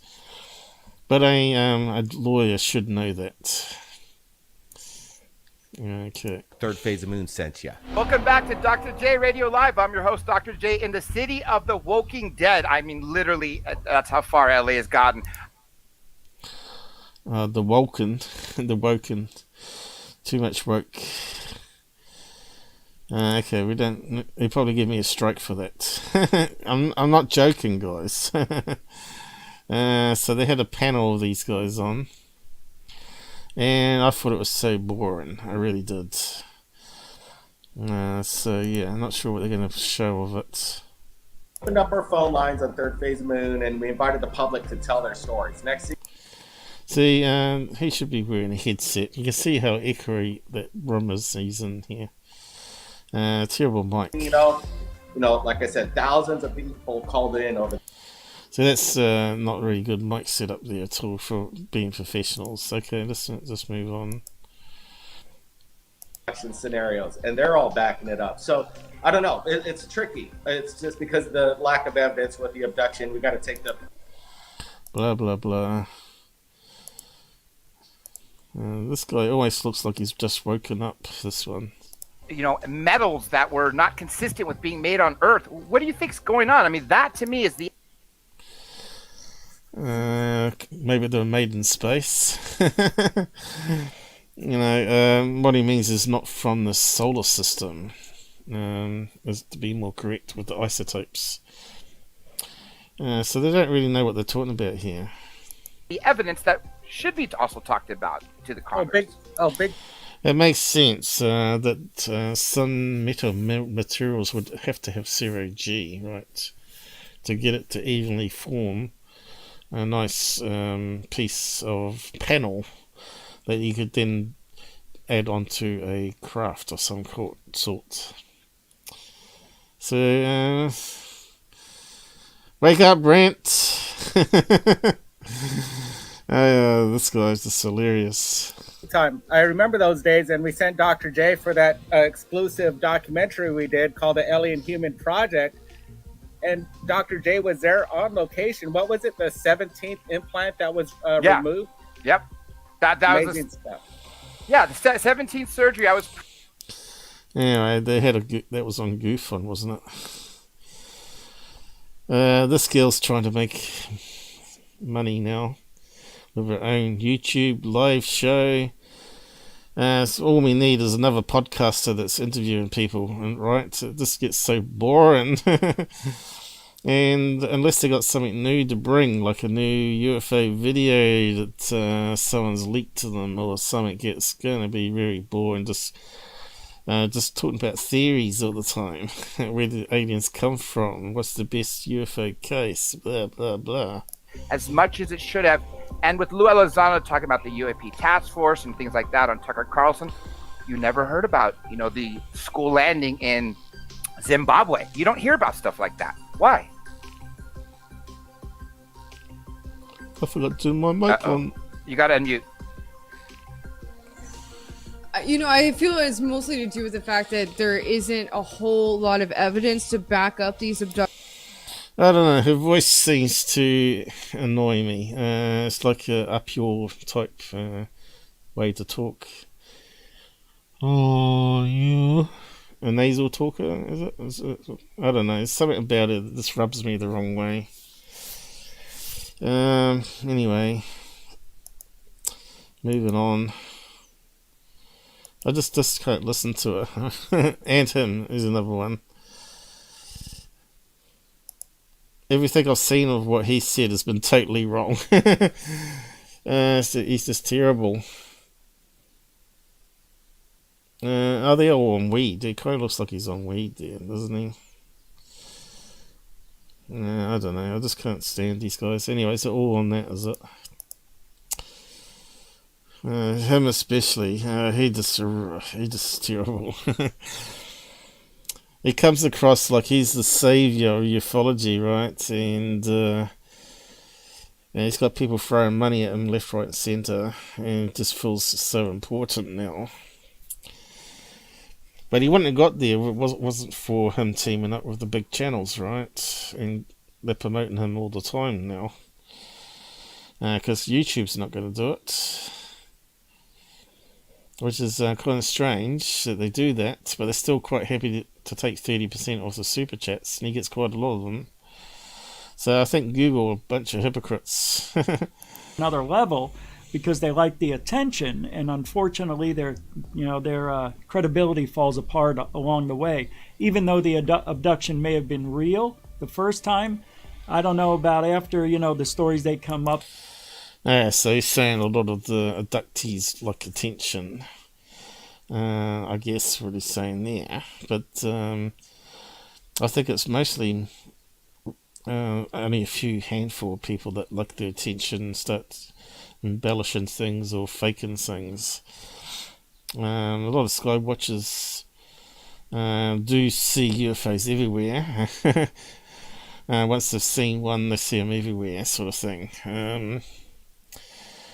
So that's why they need a third party to analyze what they record in the sky to make sure they're not self-hook-winking themselves, and to also not prove that they're frauds, right? So if they're always pushing it as aliens when it turns out to be like the last one, the moon, or balloon, the previous one, then the credibility is out the window. So I reckon that skywatchers should always approach a skeptic, and if the skeptic can't debunk it, then you got a solid UFO video. But then again, it's all to do with how you film the UFOs to make yourself better. So you got it on multiple cameras. You're using the apps to rule out planes and planets and all that sort of craziness. And just better documentation. If it's at night time, take a daylight photo of where you were standing next day. Take a normal JPEG as well as a video, because JPEGs store more metadata than the videos do at the moment anyway. All that sort of stuff. And then if you really do capture something really good, then you got something that's really solid that can't sort of be dismissed, like that one from UK that we looked at last couple of weeks ago, where I ran it through some filters, and sure enough out pops a flying saucer, which doesn't look like any miter balloon. Credible case, that one. But unfortunately the guy's keeping the video under wraps, so for his own reasons. So you never know, and maybe it'll get released sometime in the future, but we can say we're the first to see a couple of frames of it anyway. I better catch up on the side chat. Who we got on here? Michael King joined us. How's it going? Dr. Greed knows it's all about the dollar. Unfortunately, yeah, him has ruined it. People still think he's good though. He does get emotional though. A lot of people say he's actually got a mental problem, which is probably true. And he doesn't like being criticised. He's got a big ego. These brothers are only into ufology for the money and fame. Well, you tell that to Goofon. He won't listen. UFO seminars worldwide and multi-million-dollar business. Yeah, sickening really, isn't it? Yeah, and of course, To the Stars were heading that way too, weren't they, to try and fund it. I don't really mind if it's actually the money's going into the project, rather than into their pockets. Unless you had a few lead scientists that were doing it full time, and of course you're paying them like a normal employer. And then I don't have a problem with you making money off it, because it's going back into it to make research even better. And obviously to bring better footage as well, better technology and all that sort of stuff. This Michael Schratz is another one I just don't trust, especially now he hangs out with Third Face of the Moon, right? His credibility is just gone straight out the window. He can do all these fancy little drawings and whatnot. What's he trying to show here? Let's have a quick look. Beings. He was shown kind of a laptop. So is that a painting? Because it's pretty good for us. It looks like a real person there. Yeah, it kind of looks like it, doesn't it?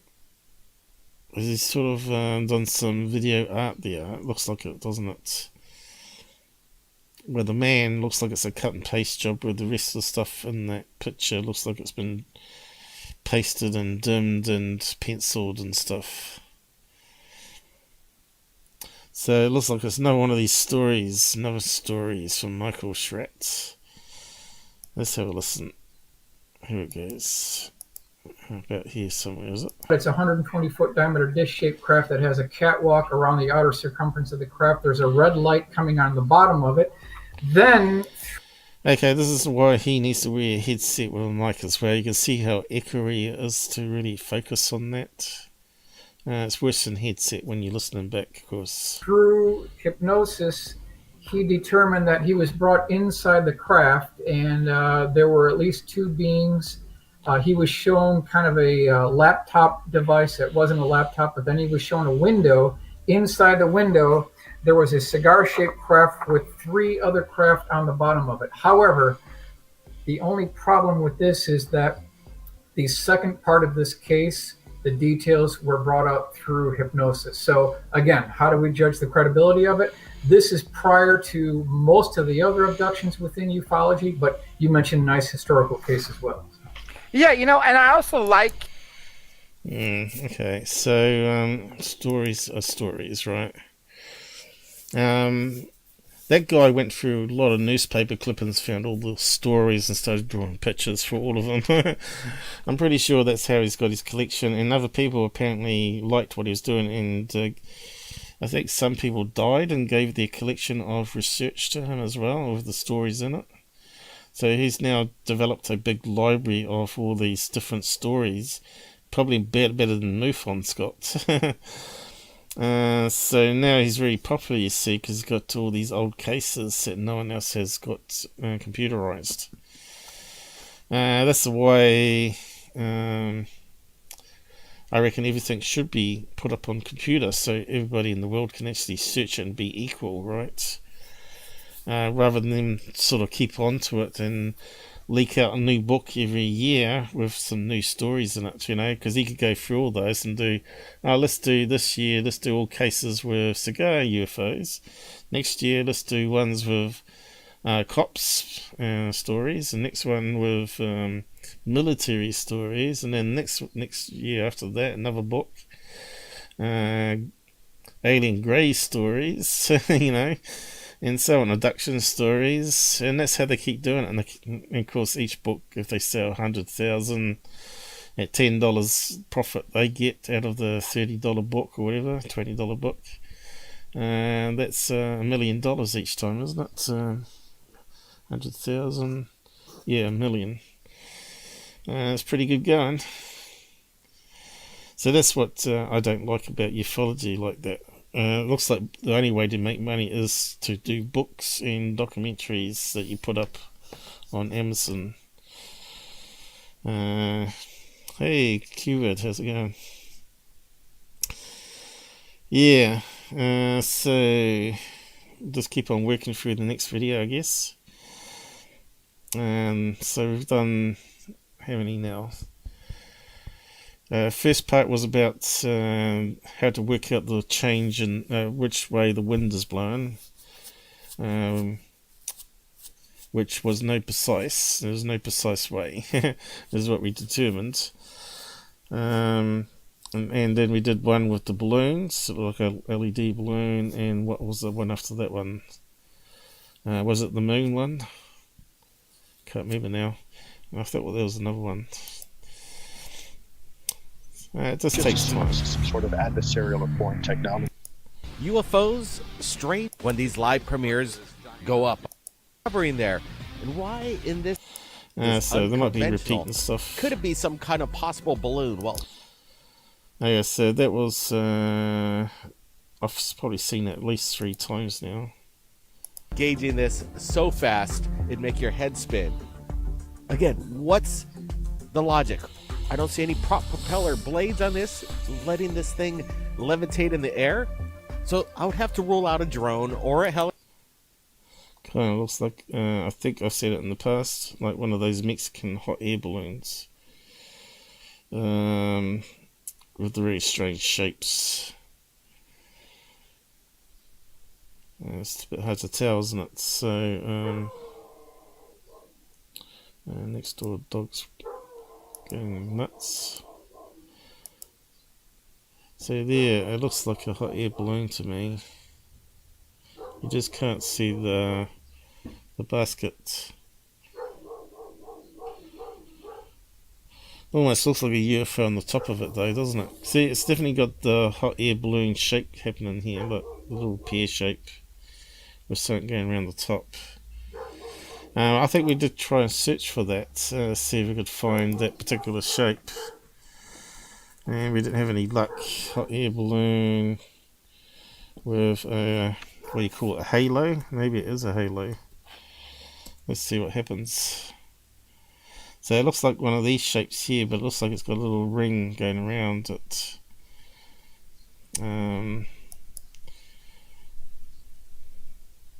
Of course, we're not too sure of the location because they never tell you. Oh god, what's going on? I might have to close the window. This dog next door is just a nut job. Okay, anyone that walks this side of the fence, he woofs up. It's not even their property.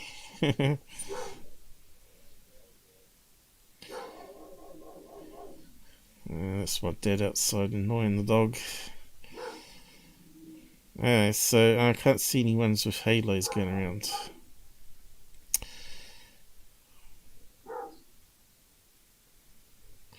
Skydivers launching from it.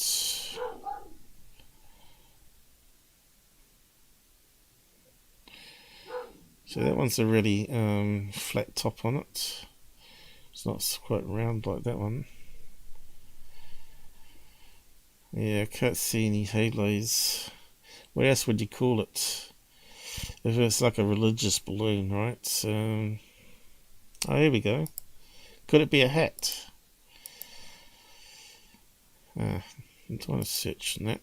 Oh, I just want to open it. Look how small it is.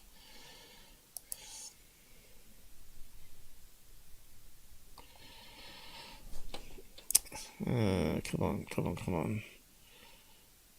It's too high up, but it's got a little hat on the top, isn't it? Looks like a flying saucer on top.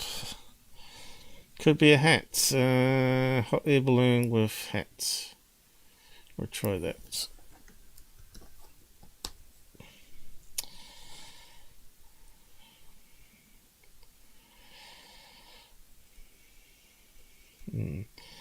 Google's useless. I said hat. Where's the hat in those ones? Google, come on. Do we have to put it in quotes? Make sure it includes hat. And that still didn't do it. So here we go. Cowboy hat, of all things. And you can see the basket there. It's not quite what we're after though.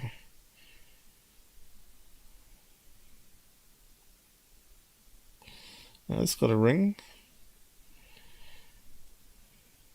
It's too low down. Yeah, here we go. Here's one. Wow. That does look like a sculpture in the sky, doesn't it? That's a damn balloon. That's crazy. Vincent van Gogh. So could it be something crazy like that? Whereabouts are they going? See, it looks too symmetrical, that one. So I discount that. But I think we're on the right track. It could be something crazy like this one here. Oh, again, it's trying to search when I don't want it to.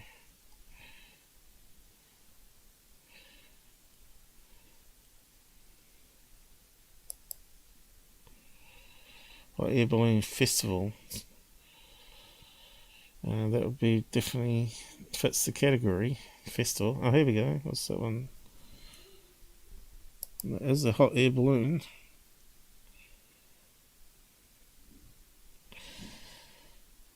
With this hat on top.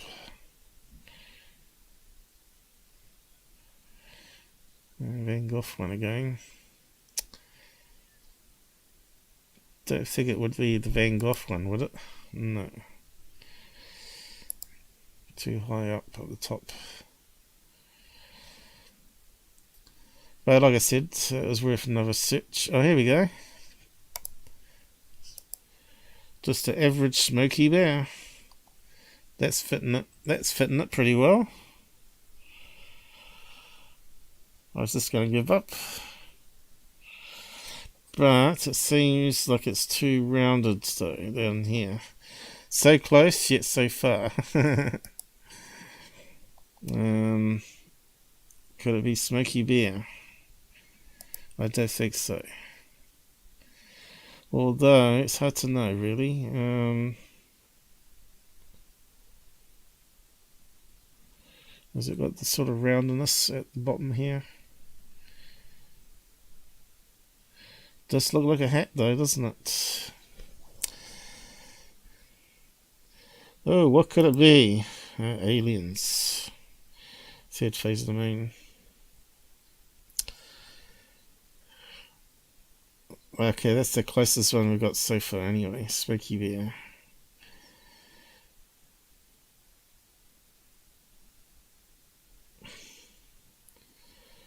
Just goes to show, if you think about it, humans will do it. If there's a penis balloon, it'll definitely be able to be found, I reckon. In fact, I might actually just do that just to prove a point. Penis.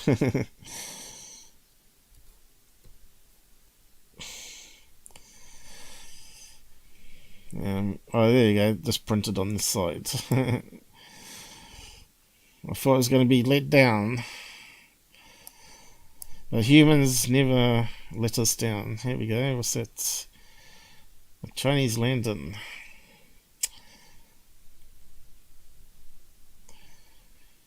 What's that one? Well, there you go. What the hell's those things? Oh, some craziness from human artist. Oh no, we'll be censored now. Oh, look at this thing.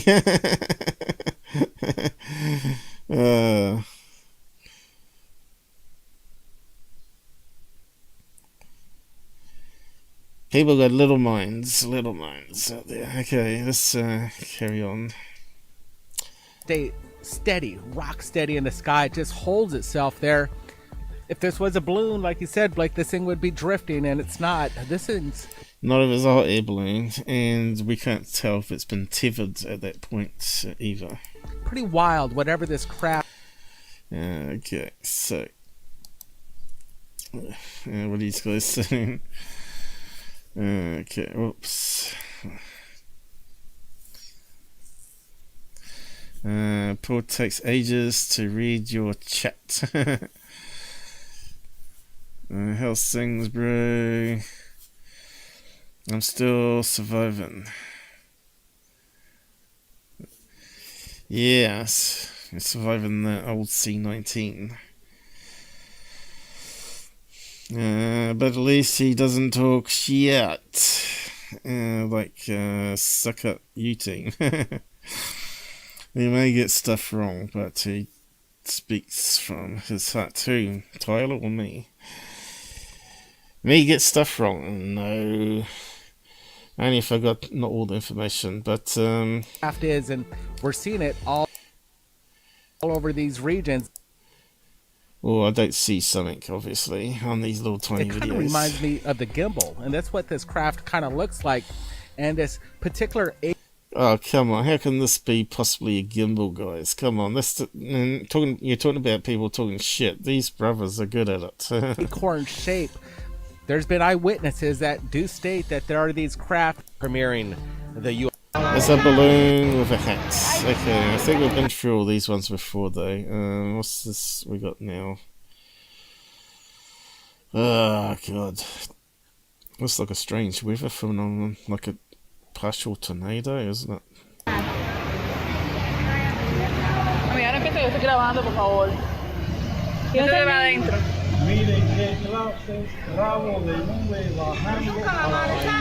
The fact that it's being filmed through a window by the sounds of it. Let's just go back a bit here.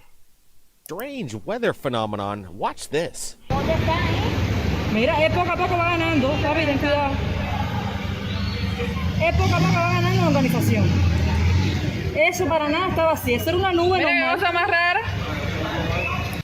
Sounds like they're in a room, doesn't it, to me? With the window open so you can hear the street below. No, yo ahora tengo pánico.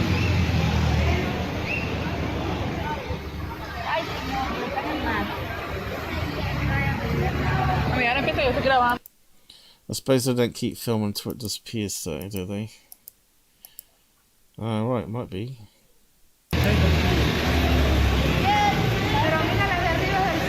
Now that we're looking at this once again, we're going over it. I've seen.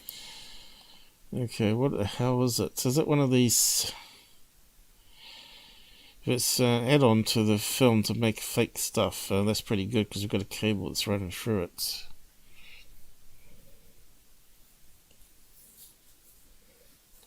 I don't think I've ever seen anything like that before. Not in New Zealand skies. What do you think? Fake? Strange weather cloud? Yes, I think you do, mate, now and then again, but you're always honest. Yeah, so what do you think on this one here?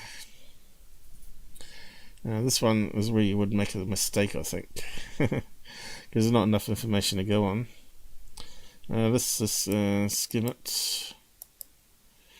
Did I see its rotation there? Looks like it might be rotating. Looks like a partial funnel, doesn't it?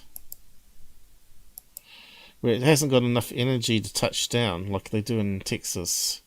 Looks like it's spinning around here and it's trying to create the funnel, but it just hasn't got enough energy.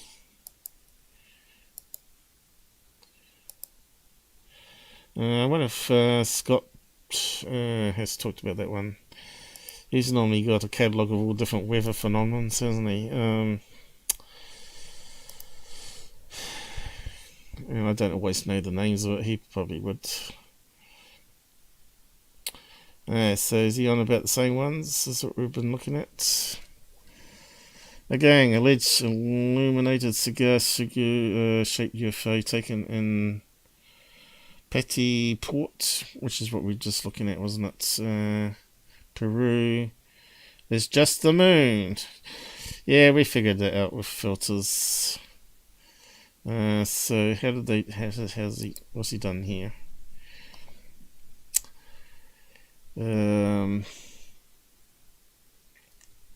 Was that a close-up on the mountain here? Looks like it might be, huh?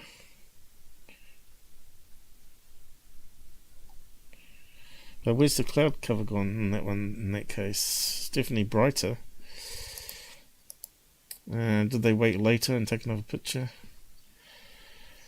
That dude thought it was a UFO, disappeared in the end, but it's just vanished. It just vanished because of the clouds. It was our satellite, as demonstrated with stereo. Satellite being moon, I guess. You can call the moon a satellite. Our satellites. It's kind of a strange way to say the moon.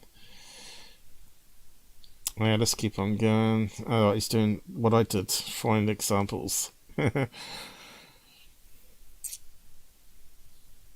no. I thought he was bringing up examples, so right, so he's talking about this here. Lens flare from there, probably.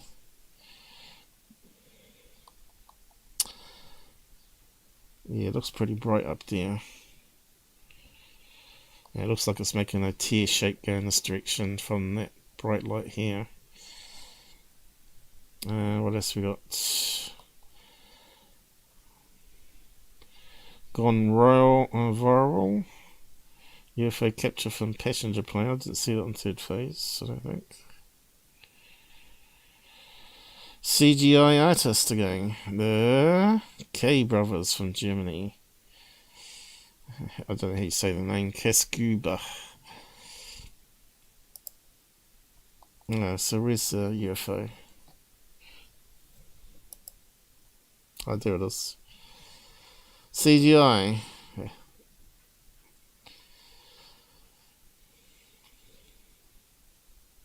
But that could easily have been balloon too, you know. How's he so short CGI?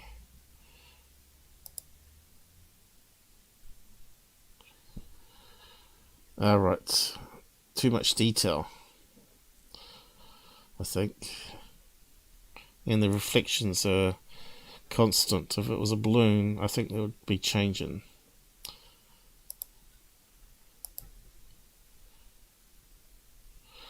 Although it does look like a balloon with some writing on the side, doesn't it? But tricky, that one. I agree with that being CGI. It's like one of those Marla balloons. And it zooms off because it's got near the jet. the jet flow off the jet engines. So what else we got? Okay, we're back to the moon one again. Oh, that one's quite interesting. CGI reconstruction. Yeah, that's right. I remember seeing that. Unsealed alien files. You know, that was the one where the UFO shoots a laser beam at the rocket. Yeah. CGI all the way. Now, what I want to see is the original video of that one. The government's hiding it from us. And I want to analyse it just to prove it's real. Yeah, I think this what we're looking for then, weather phenomenon. Here. Who's he talking about here? Strangeness video. Another UFO fake channel out there. Third phase again. Let's add the hoax channel. Third phase. Coronal cavity exposed as something unimaginable. Now that's that was Tyler though, wasn't it?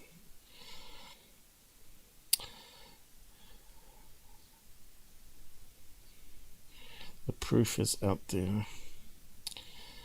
Okay, we've been through that one before. Tyler likes to use that one quite a bit, right? Do you remember what it is? It's a shuttle loose tile that they got to get International Space Station, was it? Or was it the space shuttle itself turn around and take a photograph of it? C-61 Columbia. What was the one that blew up? Was that Enterprise or Columbia? I can't remember. You know, if it's losing space tiles back then, yeah, I would have probably retired it. So no, it's a bit dodgy now. Keep doing repair jobs. Oh yeah, so here's the coronal. What did he say it was? All these fancy names. What was it called now? Coronal cavity. Creates a hole. Right, that makes sense. And there it is there. On October 11th, 2021 from the SDO-171 satellite. And why this footage is so amazing is because you can almost see the object lurking towards the sun, casting a shadow against... Okay, so you can see it actually created a thing here and sort of blasted through space. He's saying it's approaching, and you can see it's actually not. The plasma field coming off of the sun and then removing itself and flying back off into space. Now, with the background image of the... Yeah, so that's just more fake news. So I think we're done with UFO interest. We didn't get the answer for this one. But he's always good to just check on anyway, through a live show, just to see if he's added something that we haven't seen yet. Yeah, it was Columbia, wasn't it? So that's the one where they lost the space soul from. Yeah. So there you go. So I reckon that's a partial funnel. Probably could do some Googling there and find something that matches up. It's probably got a special name for it. Funnel.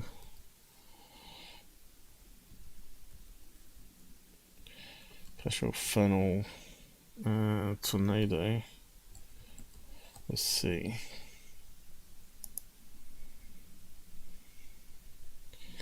And there's a few images there. Where it's only coming down halfway there. Likewise in there. But they're kind of more tapered. Doesn't sort of match exactly. That one's all over the place here. Look at that one. I'm so glad we don't get those in New Zealand. That'd be scary. And his one's starting to come down, but they're still too pointy. What's that one there? 525 meters wide. Okay. There might be something. You just have to keep looking.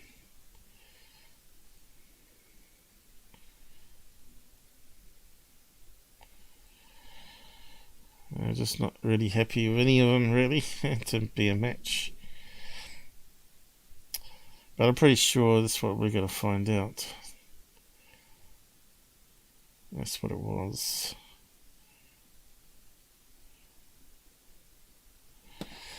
See, that one's quite a thick and low down, like the one in the video.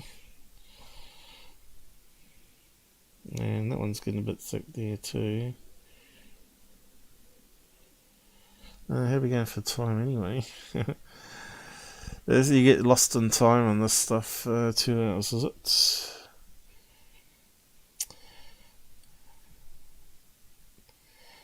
Yeah, like I said, it could take a long time just to find the perfect image match. Now there's one that's sort of low down again, and it's from a stubby one. Looks very similar. But then that one's touched down finally, isn't it?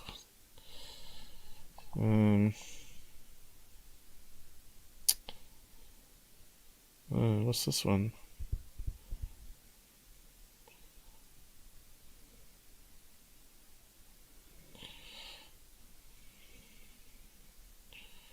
Amazing me how many people take photographs of them. I'll just stand there and watch this dangerous thing head towards us.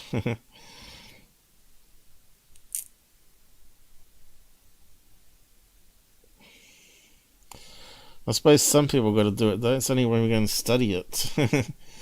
But you know, you could just set up a tripod or a camera and hopefully broadcast it wirelessly till it gets destroyed.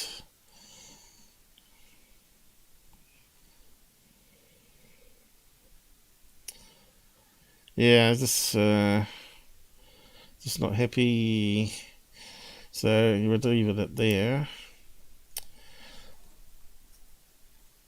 What broke up? What broke up? Alright, the space shuttle, that's right. I thought you were saying the video broke up then. Okay, let's carry on. The thousands of rainbows. This had a different name for it. This is a natural thing to do with columns of ice crystals. I can't remember what it's called. I'm not going to bother trying to research it again. But this is actually spectacular. Again, strange. Very rare to see it too, I think. So do ice crystal and charges. What have we got? A full streak hole, is it? Oh yeah, there we go. Look at that. Is it? No, it could be a Heli. Looks like a full streak hole though, doesn't it?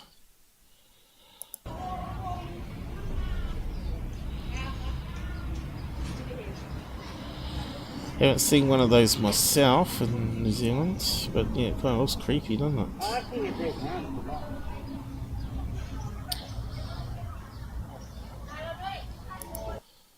So yeah, why they're becoming a weather channel now, I don't know.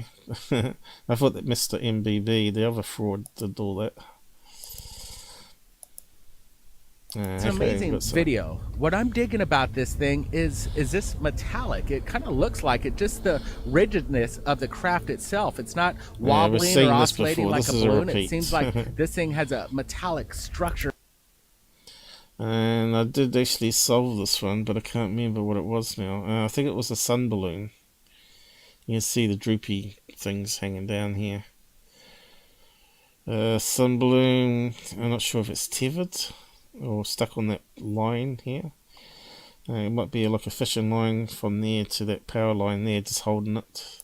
And it looks quite large too. What's keeping this thing up in the sky is now those sun balloons can go up to 40 inches, so Blake should know that. There's no reason why these guys couldn't be honest. Sun balloon, 40 inches. Try that. Okay. Is it going to tell us 40 inches? But not that one. One with the more droopy bits. Could be that one. Does it say 40 inches? Yeah. Let's just go back. We can't see it. Because I don't like to zoom in because it gives too many clues. So you tip that up on its side. Here's a few of them, but none of those ones. That one still is the best fit. If you take out some of the helium. Another one that's sort of got a lot of spiky bits on it. None of them said 40 inches though. You just take my word for it. We can delve into it and eventually prove it if you want, but I think I've seen a picture of a girl holding it and it's as big as a girl anyway.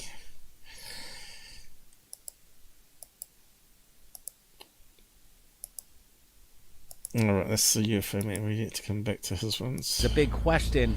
Now let's jump to this UFO, Brent. You shared it with me, and I'm putting it up on the timeline, and I'm seeing this for the first time, and I'm kind of curious about this nighttime sighting of this humanoid-shaped craft. Okay, that kind of looks like a projection, doesn't it?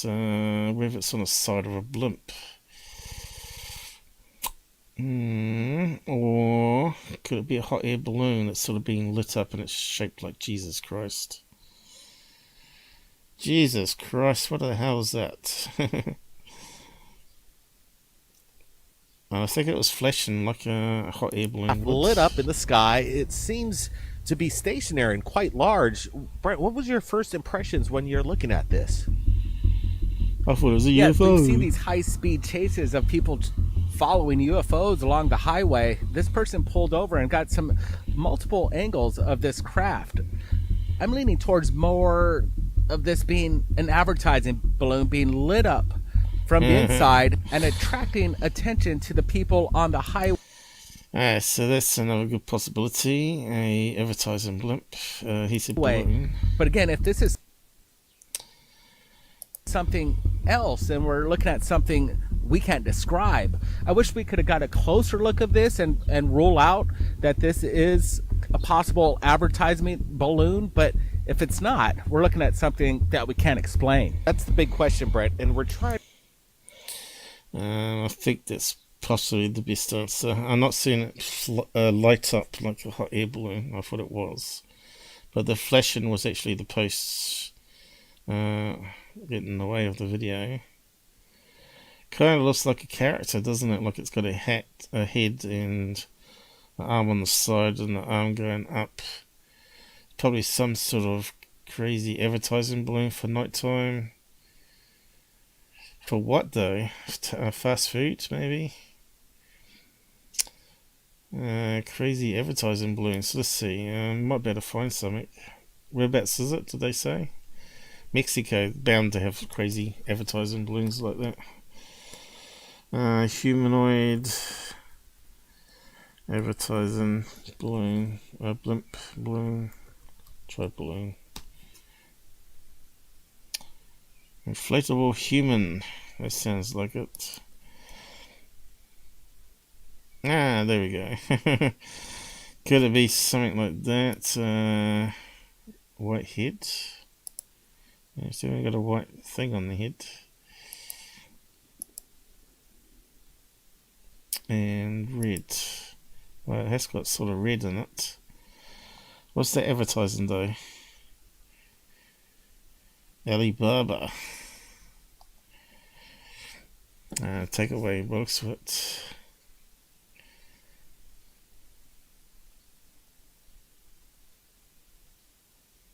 A plane. What's that got to do with humanoid? Stupid Google. That's all it gave us.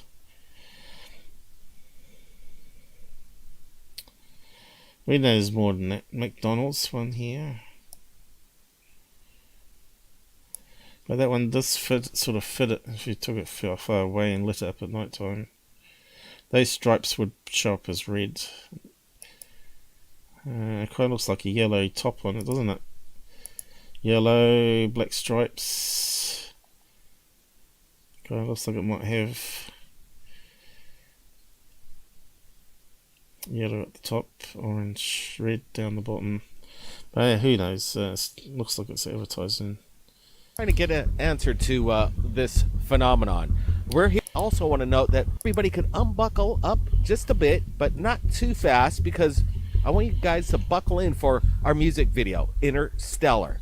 No! No, we don't want to do that one. Yeah, so how much more have we got of these guys? There's only so much I can take. This one. Which Let's is just one, go down the rabbit hole here for a second. which is the one with the blob on the sun. Just skim it. Incredible transparency of something of unexplained origin, because I can't explain to you what we're looking at. This isn't a helicopter or an airplane. It's not a meteorite, in my opinion.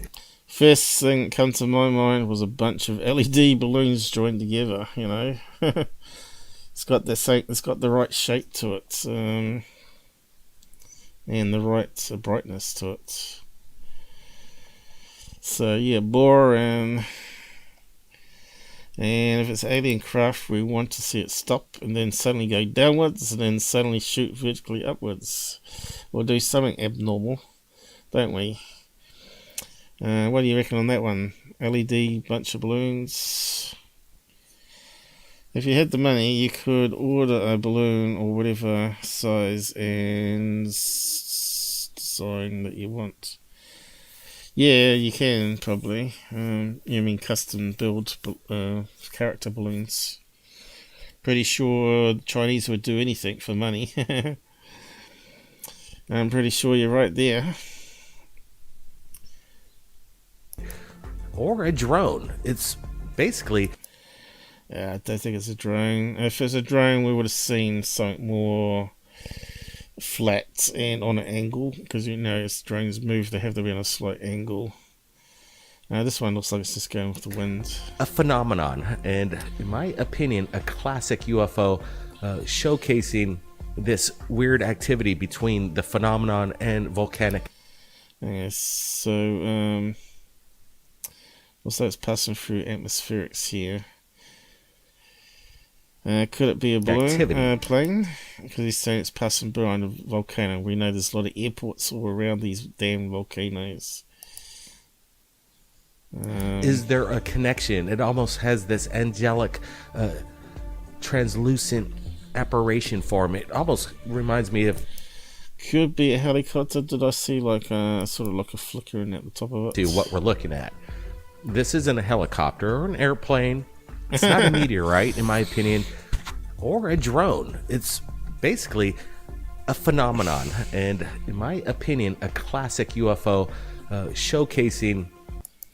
See, it sort of flashes up.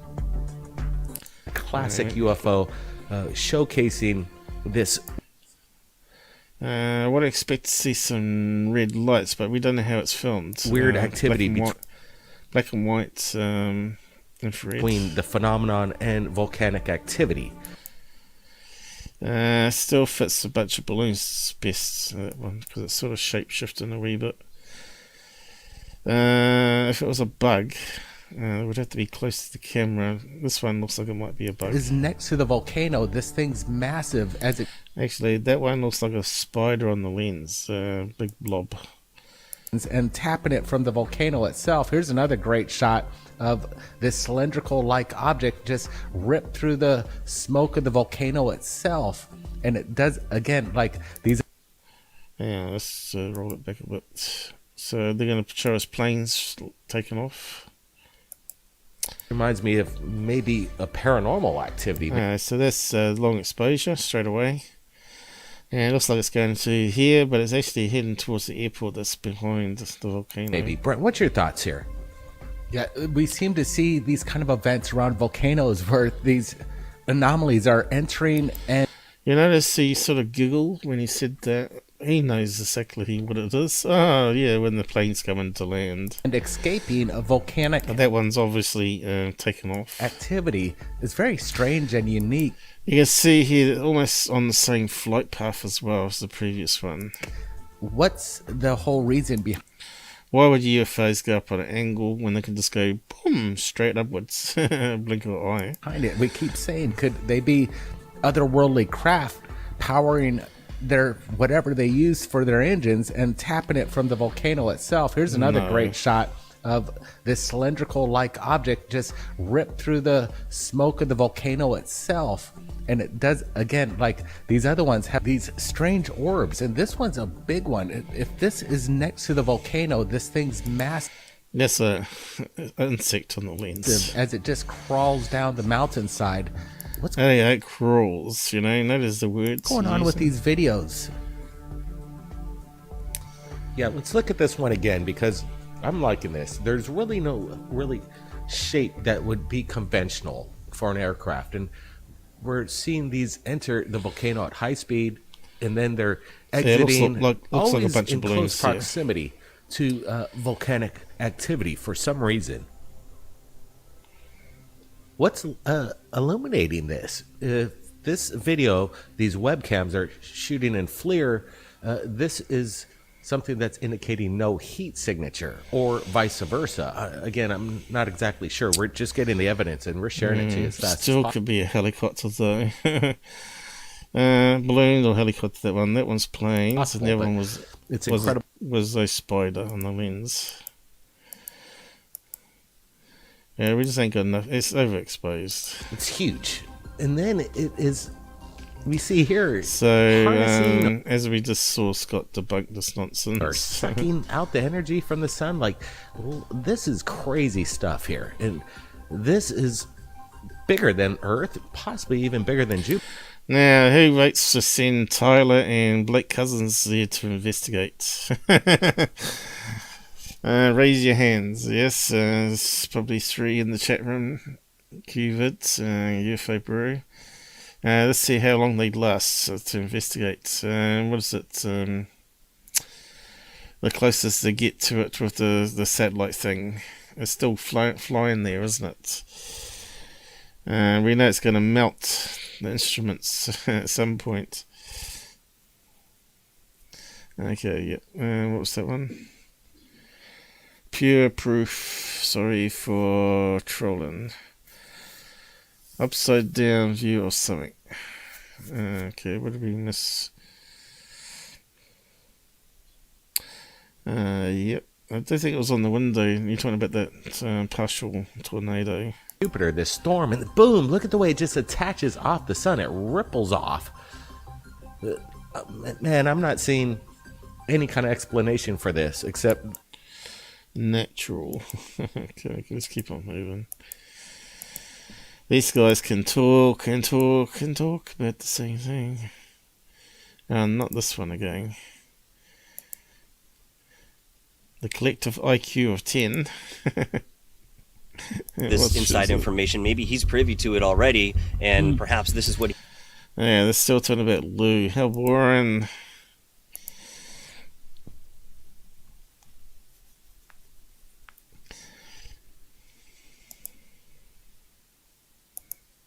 Yeah, just added it on. We just saw that last time. Oh. I hate that feature. Okay.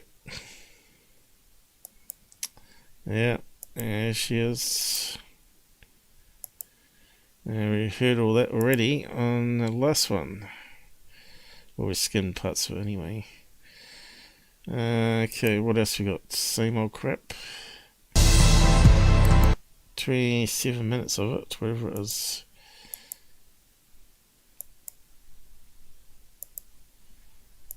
Oh no, actually goof on, is it? It's got to be the same thing again, isn't it? Yeah, it looks like the same camera views. Yeah, the same thing. That's the third repeat. That's how exciting they are. Okay, on to this one. Hold here for a second. Let's just assume this is some sort of 18 minutes. adversarial point. Skim that one. Okay, we're about sorry. Look at that dope. Okay,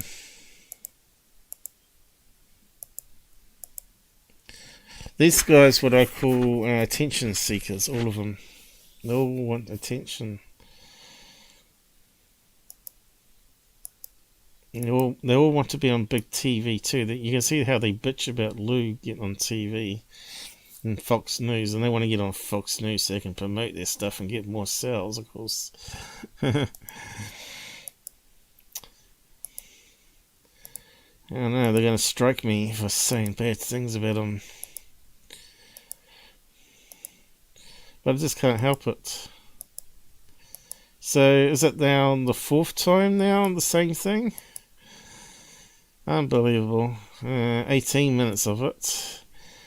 Probably talking about the same show, but they're broken up in 2 bits. Because probably. of commercial space travel, we will not be looking at the planet in the same way. It's going to completely blow our perspective. They're certainly going to change it for flat earthers. All that space flight there that just proves it is a bull after all that time. Okay, so let's go to the next one. Alright, so where we left off last time, I think. Our email is chock-a-block full of videos to bring you. How come that's why we cycle so many. Now they're so bullshitty, man. They ain't got loads of videos. I should be putting them up instead of doing 4 or 5 repeats of a damn stupid talk show. Alright, so let's that's where it finished off last time, but I did skim past it. This is a repeat here too. That was a character balloon. Here, let me tell you, the UFO do. So shaped craft in the sky just hovering there, and again we're getting so I think I analysed that one a good year ago now, is it? And it kind of looked like a sort of one of those strange character balloons from sci-fi, like a flying chair sort of thing.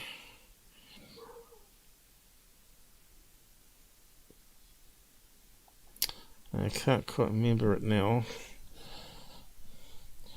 I thought it was something like from a Spider-Man thing. I think it was.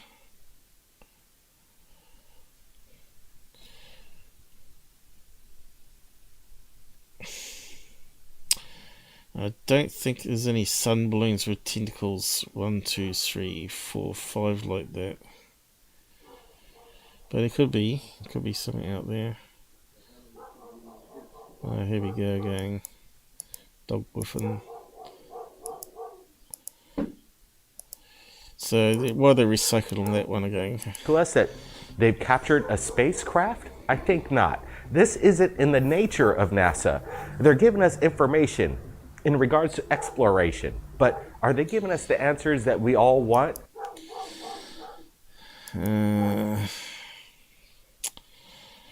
Well, it's the same stuff, isn't it? So anyway, we're done with them for today. Let's have a look at UFO Man. I've been putting him off. So he's done some compilations here. Let's see if we can suss him out.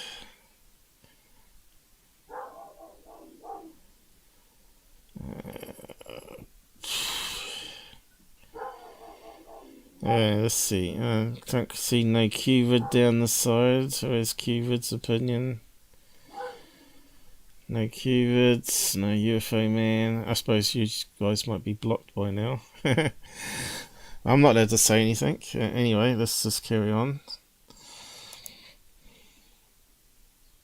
Okay. Okay, looks like it's been stabilized funny. Passing through trees.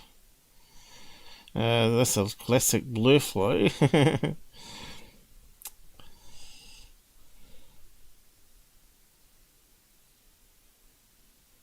It does seem to be constant speed.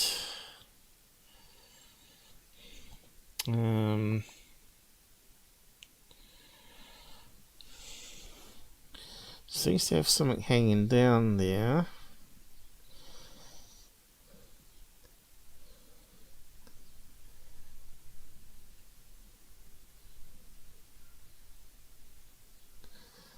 Is it rotating?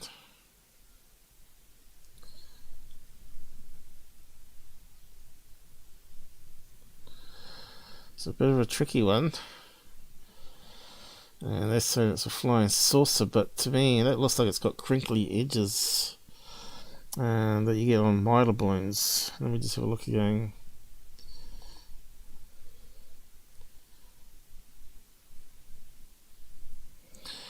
Now this is where it's really hard when you got the miter balloons on the side. And it does look like it's drifting with the wind because we've got no wide pullback. No one does any of the wind tests that we just talked about. Okay, it sort of changed there, but it's out of focus. Why can't they get it in focus? Maybe because they don't want it to be in focus, right?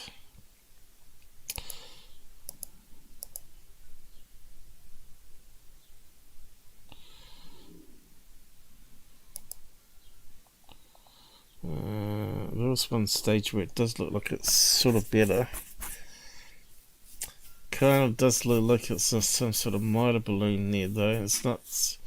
To be a flying saucer, to me, it would have to be pure symmetrical, right?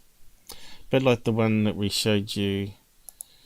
That we got some access to it. So this one here.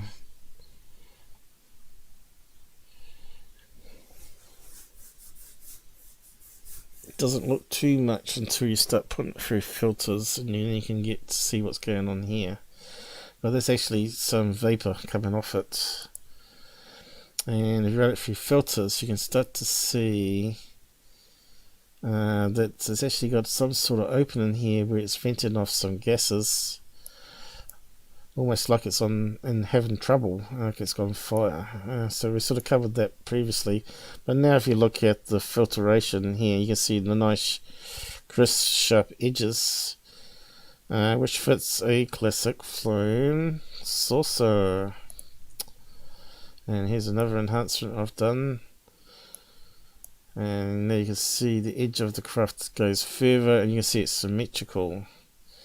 And of course that doesn't fit a miter balloon. So this one here, in this case, as I'm ruling it as a real UFO, that's in trouble. And this doorway, you can see smoke trail coming up, but now we can see the shape of the UFO on that one. And that was just one frame of the video. And of course we had the other frame that we had, this one, where it's actually tilted towards us this time. And the doorway's over that side, I think, with the vapor coming up. So it's spinning. So that's sort of spun around over here. And that's not a miter balloon. You can see how smooth it is. No crinkly edges. So that's what we're looking for a real UFO photograph. Something like that. So this one doesn't fit that, right?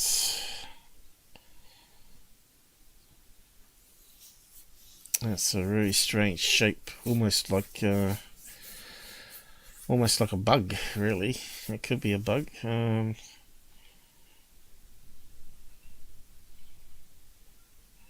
We just don't see the wings. So we don't know how someone filmed that. 100% speed, 50% scale. So, yeah, I don't really want to touch that because we haven't got the original video. I want to see the original.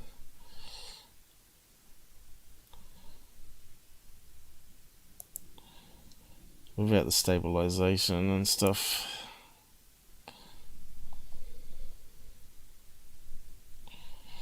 Kind of almost looks like a beetle, you know. They have the shiny, and they may have slowed it right down. It might have been like a one of those green blowflies just flying through the trees there, and just zoomed in and slowed it down because it does have that sort of shiny glinty, you know, the green flies.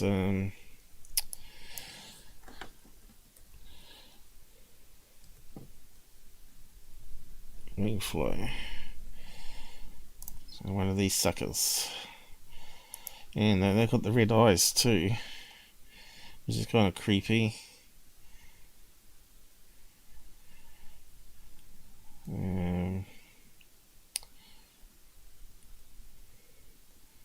So it'd be good to get a video of one of those flying through the sky, right? Whether it matches up with that one there.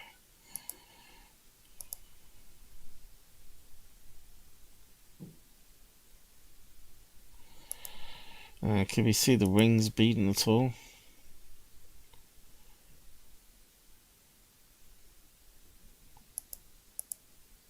Oh, I've done that again. I hate that double click. So yeah, I'm more inclined to think that one's a bug that's been zoomed in and slowed down and whatnot on that one. What do you think on that one?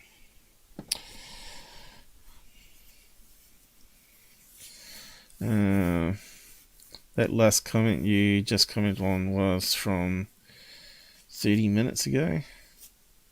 What comments? If you hit the money, yeah, I know, I read that one.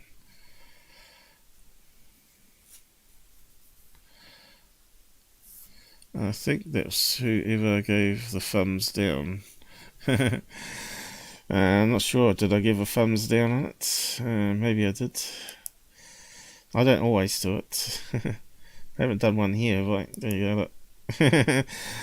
That'll piss UFO man off. Anyway, just carry on. So these are his best videos, evidence. Again, it's blurry, isn't it? And it's obviously night vision and that foreign lasers, whether it's proper lasers or infrared. We don't know because night vision can actually do partial infrared, can't it? That's the problem with some of the night vision. Some of them don't. Does the green screen ones do it? I'm not too sure. Phosphorus. Do phosphorus. It's probably not how you spell it. Green screen, night vision.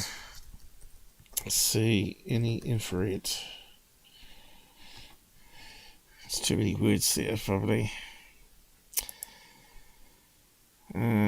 White or green?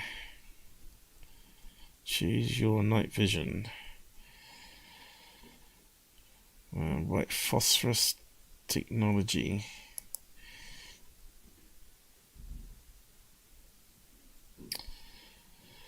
Yeah, that's a good question. Would you go for green or would you go with the new white? I reckon this looks clearer on the left myself.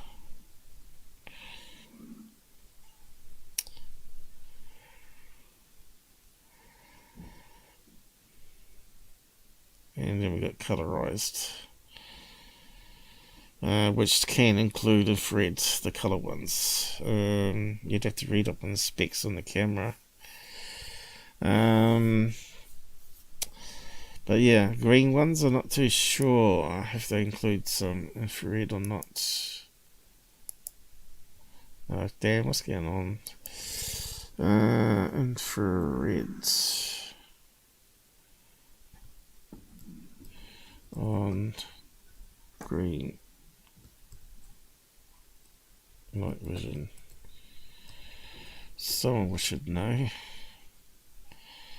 Okay, here we go.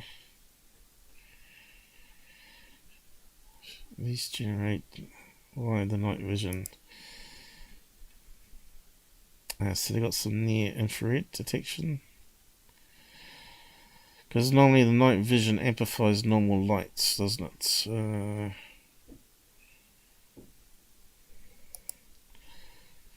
Go away. Go away. No, it's not going to go away. Let's get rid of it. Looks like it was nuts. Nope, not really.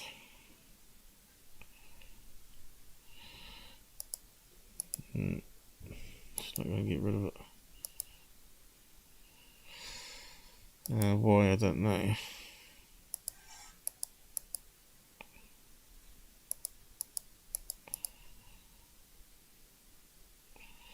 Oh, stuff it. No.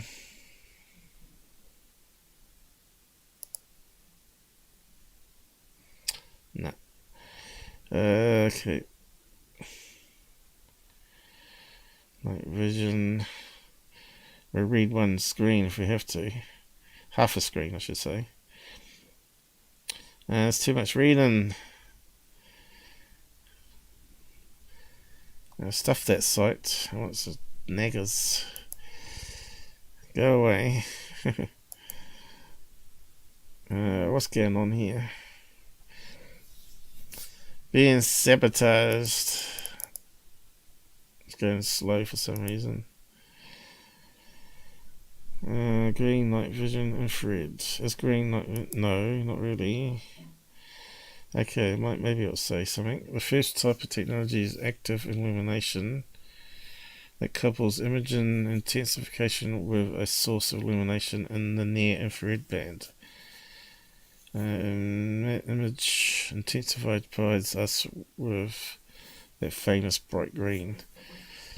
So it has got some near infrared then in that case. Why night vision pick up infrared? Good question. Infrared radiation is invisible to your human eye, so why should it be amplified? But night vision devices, IR illuminator functions like a flashlight. All night vision devices require at least a small amount of ambient or infrared light to work. But it normally amplifies up the photons, which then hit the phosphorus screen. But how's that work with infrared? It's complicated, isn't it? So it must be really near to visual spectrum. So yeah. So that answers that question then. It amplifies up normal light to near infrared. So, and then there's mid-infrared and then there's far infrared. And infrared. So what range is that? Where's my mouse gone? My mouse disappeared. Near infrared charts light. Let's have a look.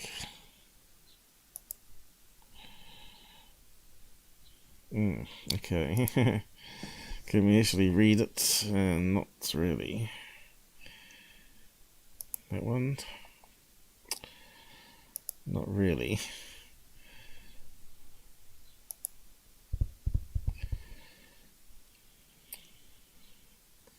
So it's got to be below red.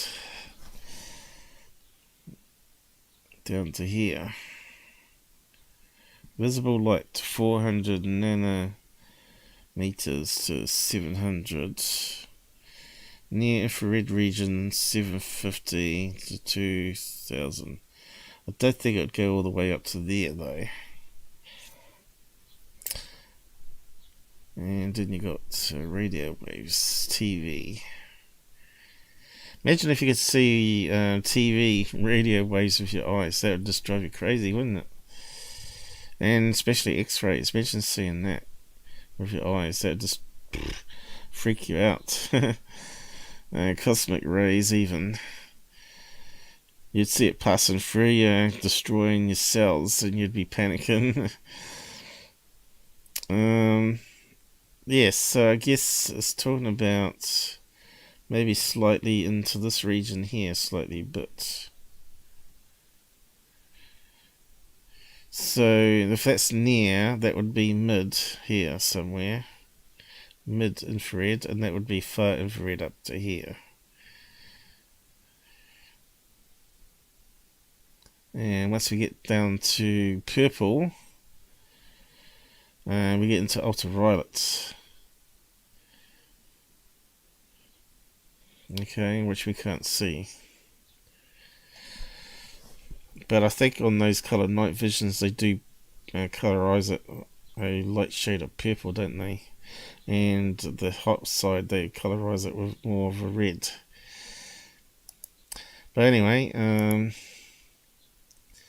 so what are we looking at here? That's the question. Okay, now we've sort of looked at that. So that could be infrared laser pointers, illuminators they're using. Or it could be normal lasers as well. Now we know bats can actually see IR. So when you shoot a laser beam, there's an IR beam which you don't see with your own eyes. The bat can get hit in the eye and scare the crap out of it.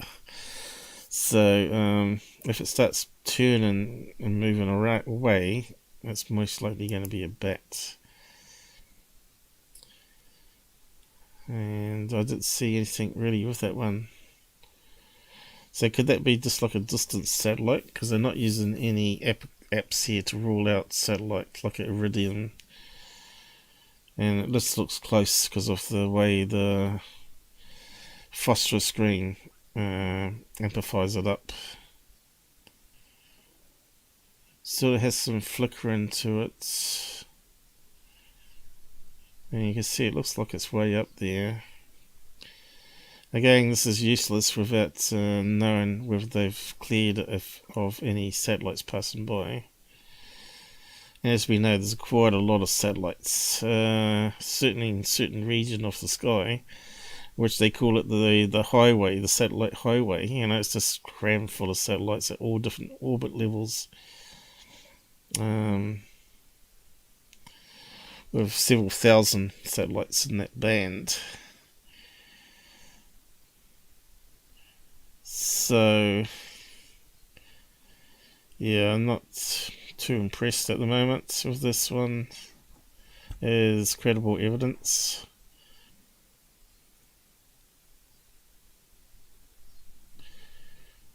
See, that could be a plane even flying away from us, even towards us.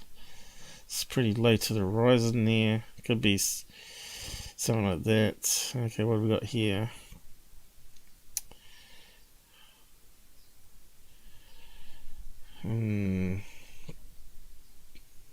Looks a bit suspect to me. What do you reckon on that one? What my gut feeling on that one is straight away. Let's see what we've done here. UFO Bro, Paul.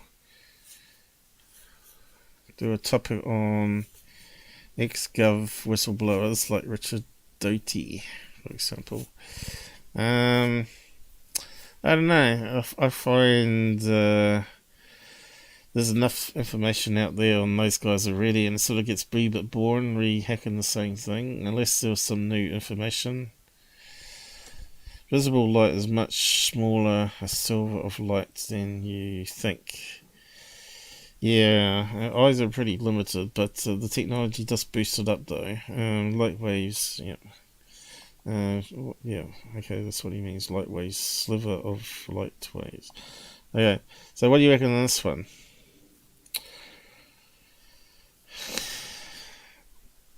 I'm starting to think this one looks like a ceiling light being reflected in a window.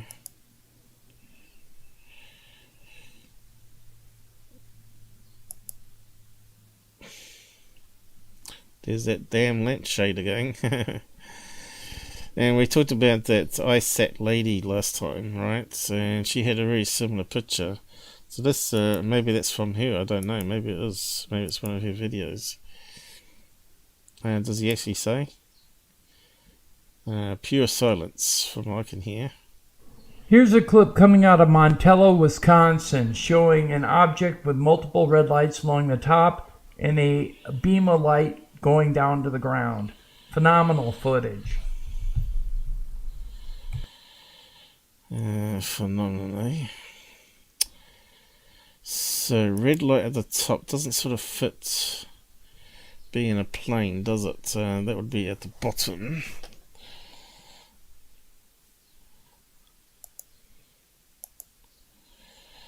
Could it be a lampshade with little holes around the outside?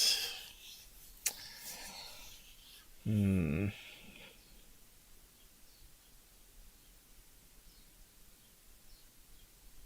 probably needs to be run through a few filters. In this clip, we have an unknown string of... We didn't spend too much on that, did we?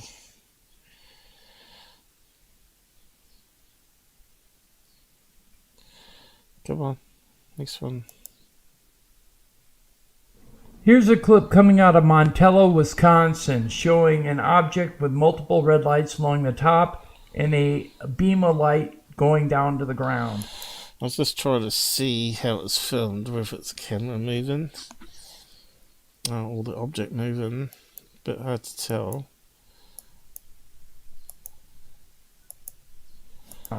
Phenomenal footage. Need to see the full video. Is that the full video? In this clip, we have...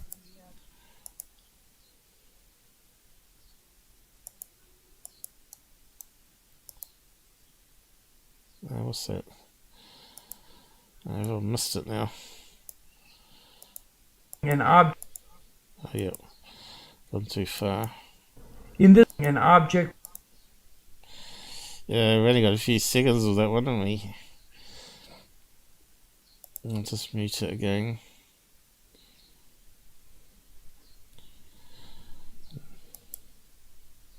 Comes up so fast, we missed it going. I hate Google slider thing, it's just hopeless. Now we can't get it into the exact position that we need it to. It looks like it quantizes it based on the video length or something.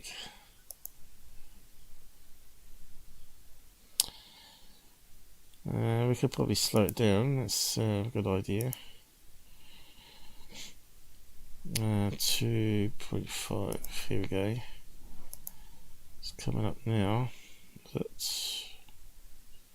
we go. You can see it's on an angle here, and that's not.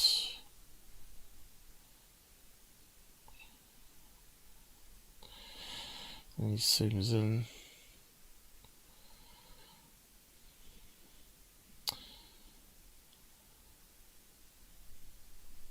There's a slight wobble there. Set a moving light or camera movement as well as the moving light. Again, we need to go back. I don't think we're going to get enough footage of it to really analyze it.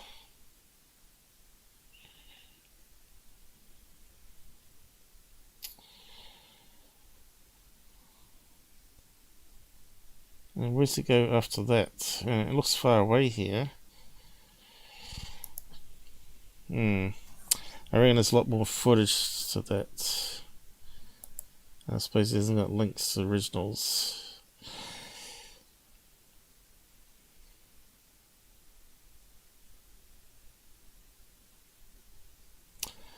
To me it looks like a lampshade. I was just seeing if there's any reflection points. Could be done several ways, of course.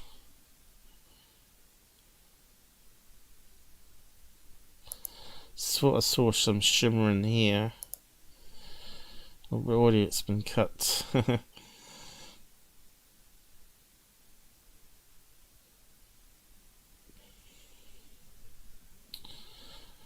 Yeah. See, that could easily be one of those carry lanterns, right? So someone's just walking in the far background.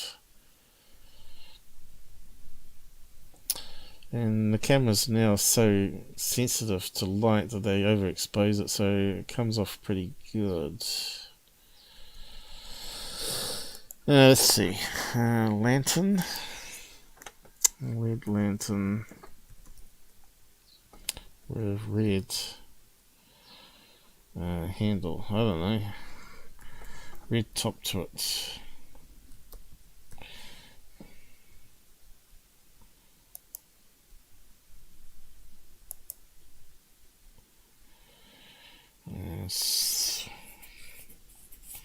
Something like that, maybe.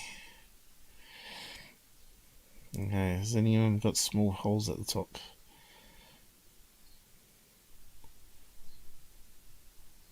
See, that'd make a perfect UFO, wouldn't it?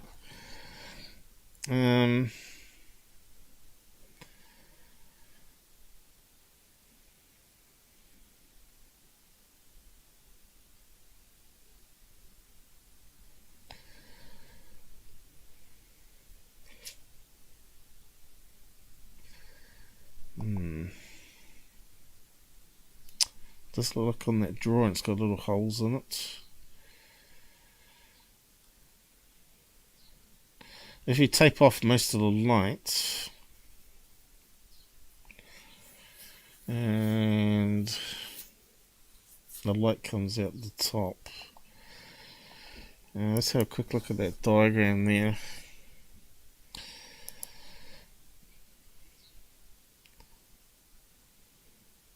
It's not going to zoom in for us. Let's see, has it got ventilation holes? Oh.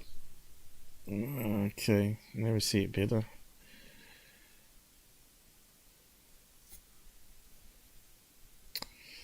If it had a load of little holes around the top, but it doesn't. Okay, looks like it's like a plastic fun twist thing.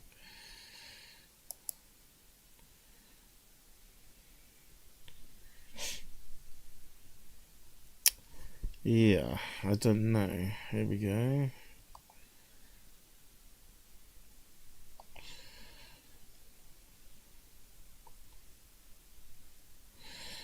There's so many designs out there. Could it be one of those mosquito lights that has the holes from the going? Let's see. Mosquito. How'd you spell that?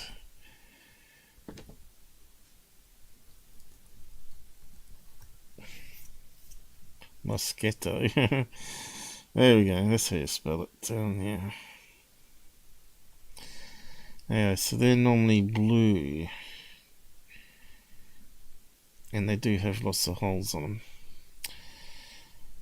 Okay, so we can discount that one, but that one does have holes at the top. What? Nope.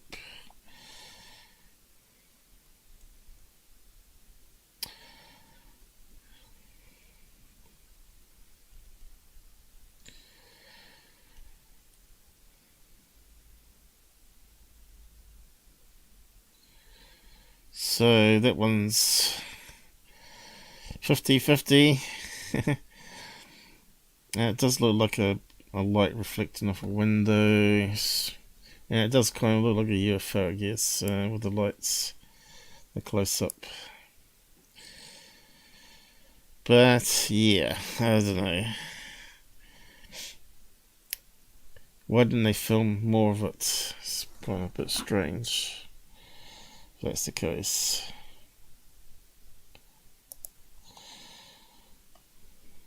I might just grab that frame there.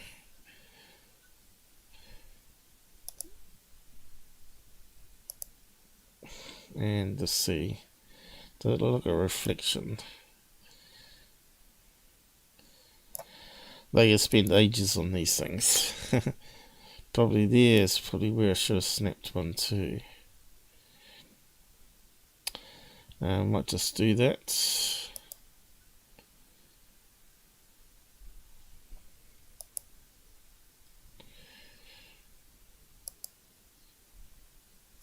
I'm getting thirsty.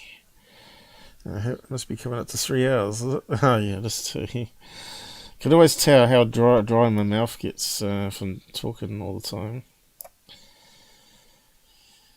We might have to leave more UFO man to another day.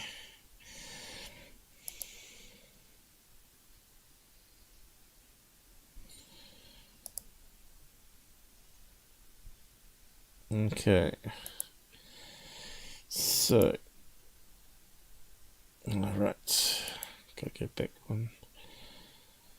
I've got a few images now. Okay, let's look at that one first.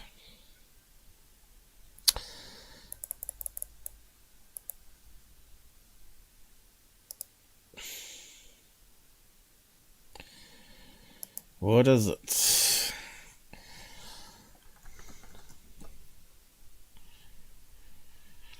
It almost looks like it's got a bright light here though, doesn't it? Okay, let's just run it through. Curves.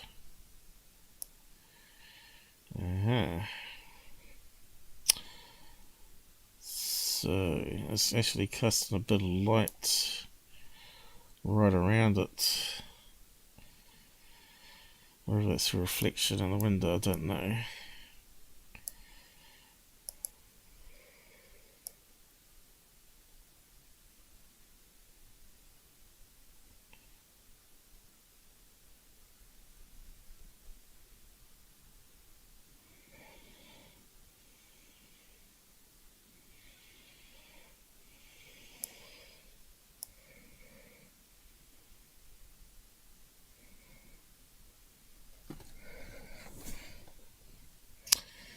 Kind of strange looking UFO though, if it is a UFO.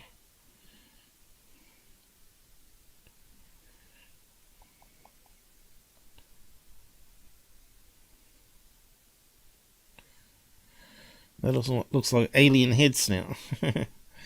Make it more UFO-like.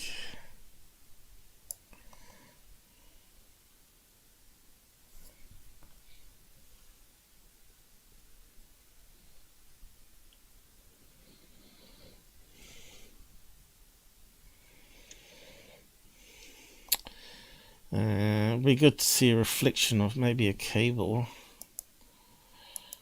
Let's then we got it busted.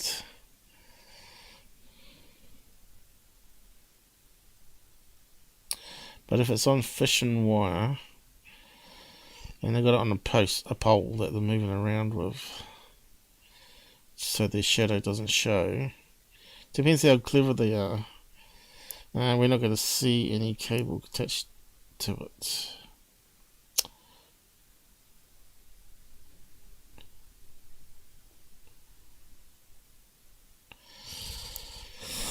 Anyway, let's have a look at the next one.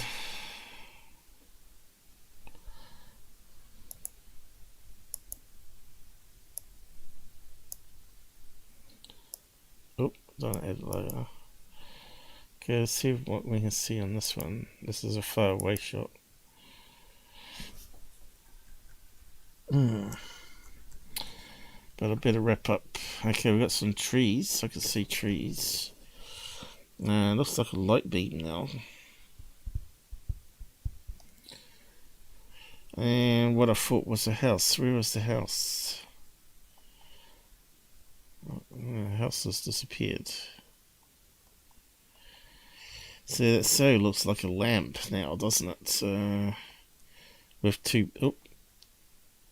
What's happened? With two bulbs in it. How did they do it if they faked it though? It's what you got to think of. If they faked it, how did they do it? without any obvious cables.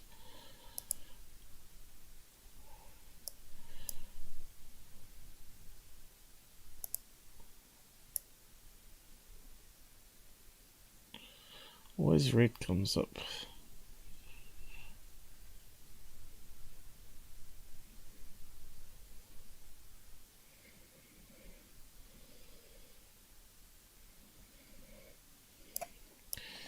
Any reflections?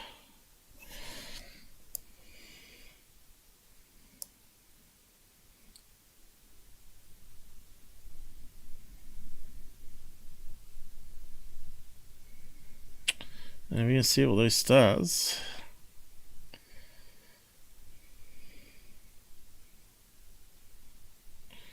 And we can see clouds.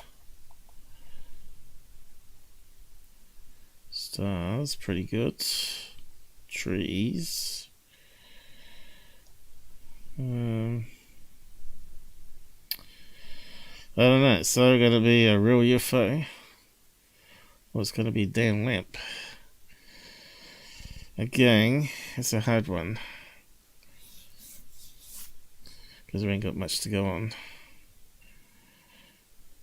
But it has got sort of like a beam going that way, and it had a beam going slightly this way too. Maybe we can look around with the colours.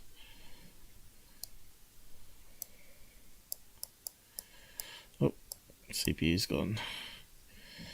Damn it. Oh, what are you doing? Silly thing. I've lost it now.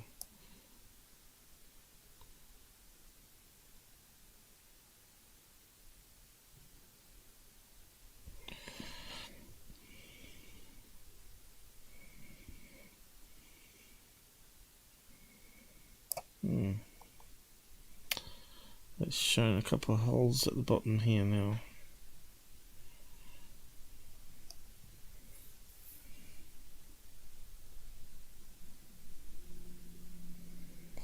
On extreme color change, of course.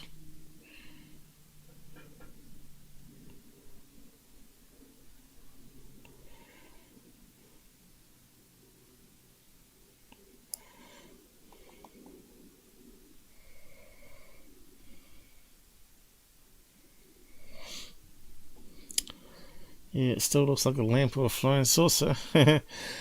Perfect combination if you're going to make a model of a flying saucer. It's got a lot of stars in there, clouds. Are they stars though? Some of them even look like small balloons, right? It's unusual. You don't see it there. Well, I suppose you do. Little white dots.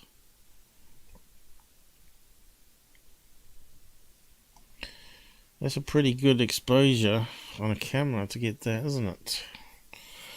Can't be smartphone, surely.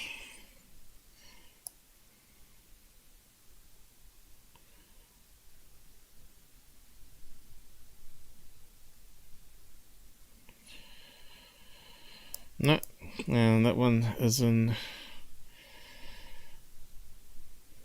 maybe category.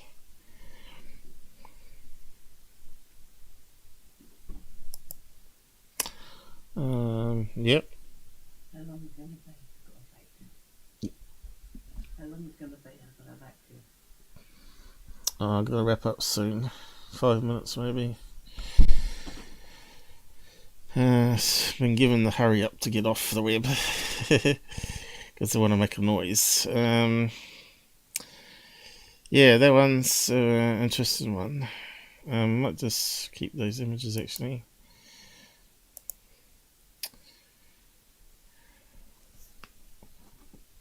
Be interesting to see what Mick would think of that one too. Shame you can't ask him. Yep, we'll just save over the top.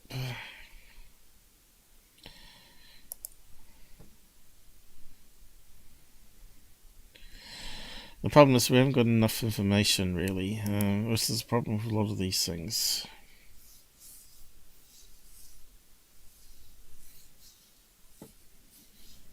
So either a lamp or a UFO. Save. The thing is, I don't like that little bit sticking out. Underneath here. That bit there. If it was a UFO, I'd expect it to be more symmetrical, like the other photograph we were looking at, with higher definition, of course. Okay. And what's the next one? We only got a wee way into it, so I think we get an hour long. Real God almighty. Okay, I know it's going to take a while to do this one.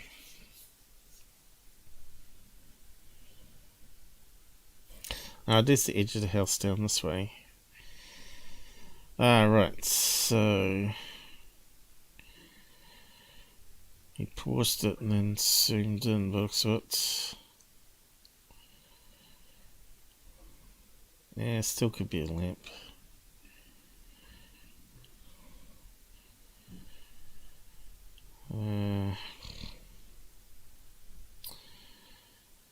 Where we can get that detail and reflection, I don't know.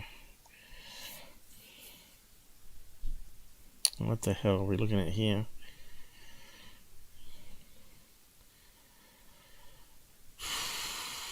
LED reds, blues and whites.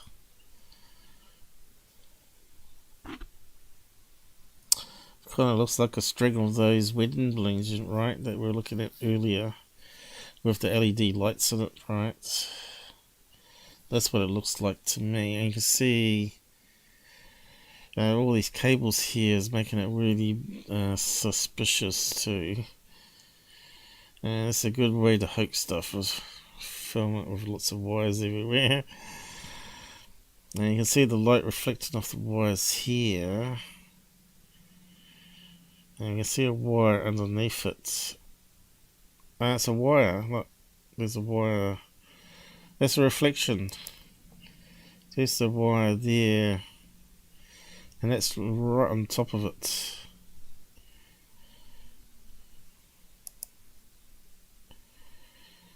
It's a damn reflection of some other. Mind you, it doesn't line up there now though, does it? Again, I probably need to come back to that one and run it through some filters. But yeah, we better finish up now, I think, guys. Although we have got a few more people joining us now, which is very strange. Yeah, it does look like it could be on a white. See how it's droopy here? But we'll prove it next time. We're into 6 minutes 45, so UFO Man's going to keep us busy on this one, I think. Unless he's got some garbage on the end. Okay, let's see what else he's got. We're going to be busy. Let's distract Paul, put up an hour of mini clips together, and we'll carry on doing other stuff. Good thinking.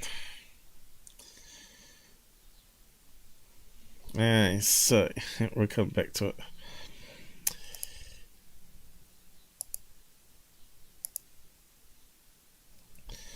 Because it would be nice if Ashley had at the start of it and the name of who filmed it, location, the time, direction, looking, sort of stuff you get in the MUFON case reports, and whether it was actually reported to MUFON makes a big difference as well, I reckon, because they would have done all the same sort of investigation on it. But it does kind of look like it's on a droopy piece of wire here. Could be. It could be on not a power line, but maybe a telephone wire. But anyway, better stop yapping. They want me off. I'm going. And I'll just say good night and thanks for joining us again. And if you're not a subscriber, please do sub. Let's see if we can prove that I can get over 2,510 at least. But I reckon next week you'll start seeing my YouTube subs drop off again, because every time I get up close to changing over, YouTube takes 1 or 2 subs of a day for that week. And it keeps going back until it's back down to 2,500 again. But yeah, the other ones are slowly going up too. It's almost like we've come across saturation of people that like what I do, which is about 2,000 people who don't have any money like me. Okay, so good night and thanks for chatting, being civil. Makes a difference. And liking and promoting it helps a lot. It doesn't come across when you do your self-promotion, but when other people promote it for you, it's good. Okay, I think everybody's dropped off now, haven't they? Yes, I live in New Zealand. Who was asking? Won't be here tomorrow. Got a barbecue going, but and of course Robert's sick, so as I said earlier at the beginning. So stay safe from the virus yourself and on the roads, and I'll see you again in the future. And I still need to do some improvements to that. Need some more emanations.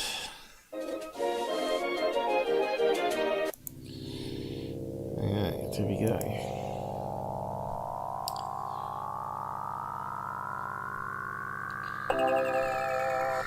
He said he was on the mend yesterday when he contacted me last night. He said he feels better today, but it took 5 days, so I think he might be on the mend.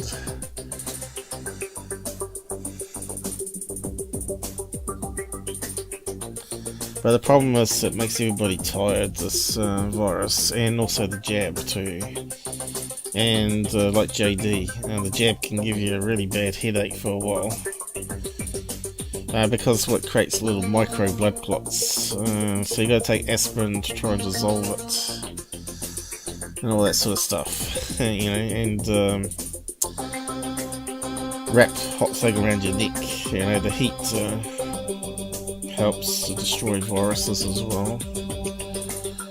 But I think the COVID is pretty high up there. And the heat, it can resist a lot of heat. That's why it's so dangerous. It's not like the virus that we've come across before. That's the problem. And the ads will be limited now. Thank you, Google. Don't talk about it. Okay, good night all. Take care on the roads.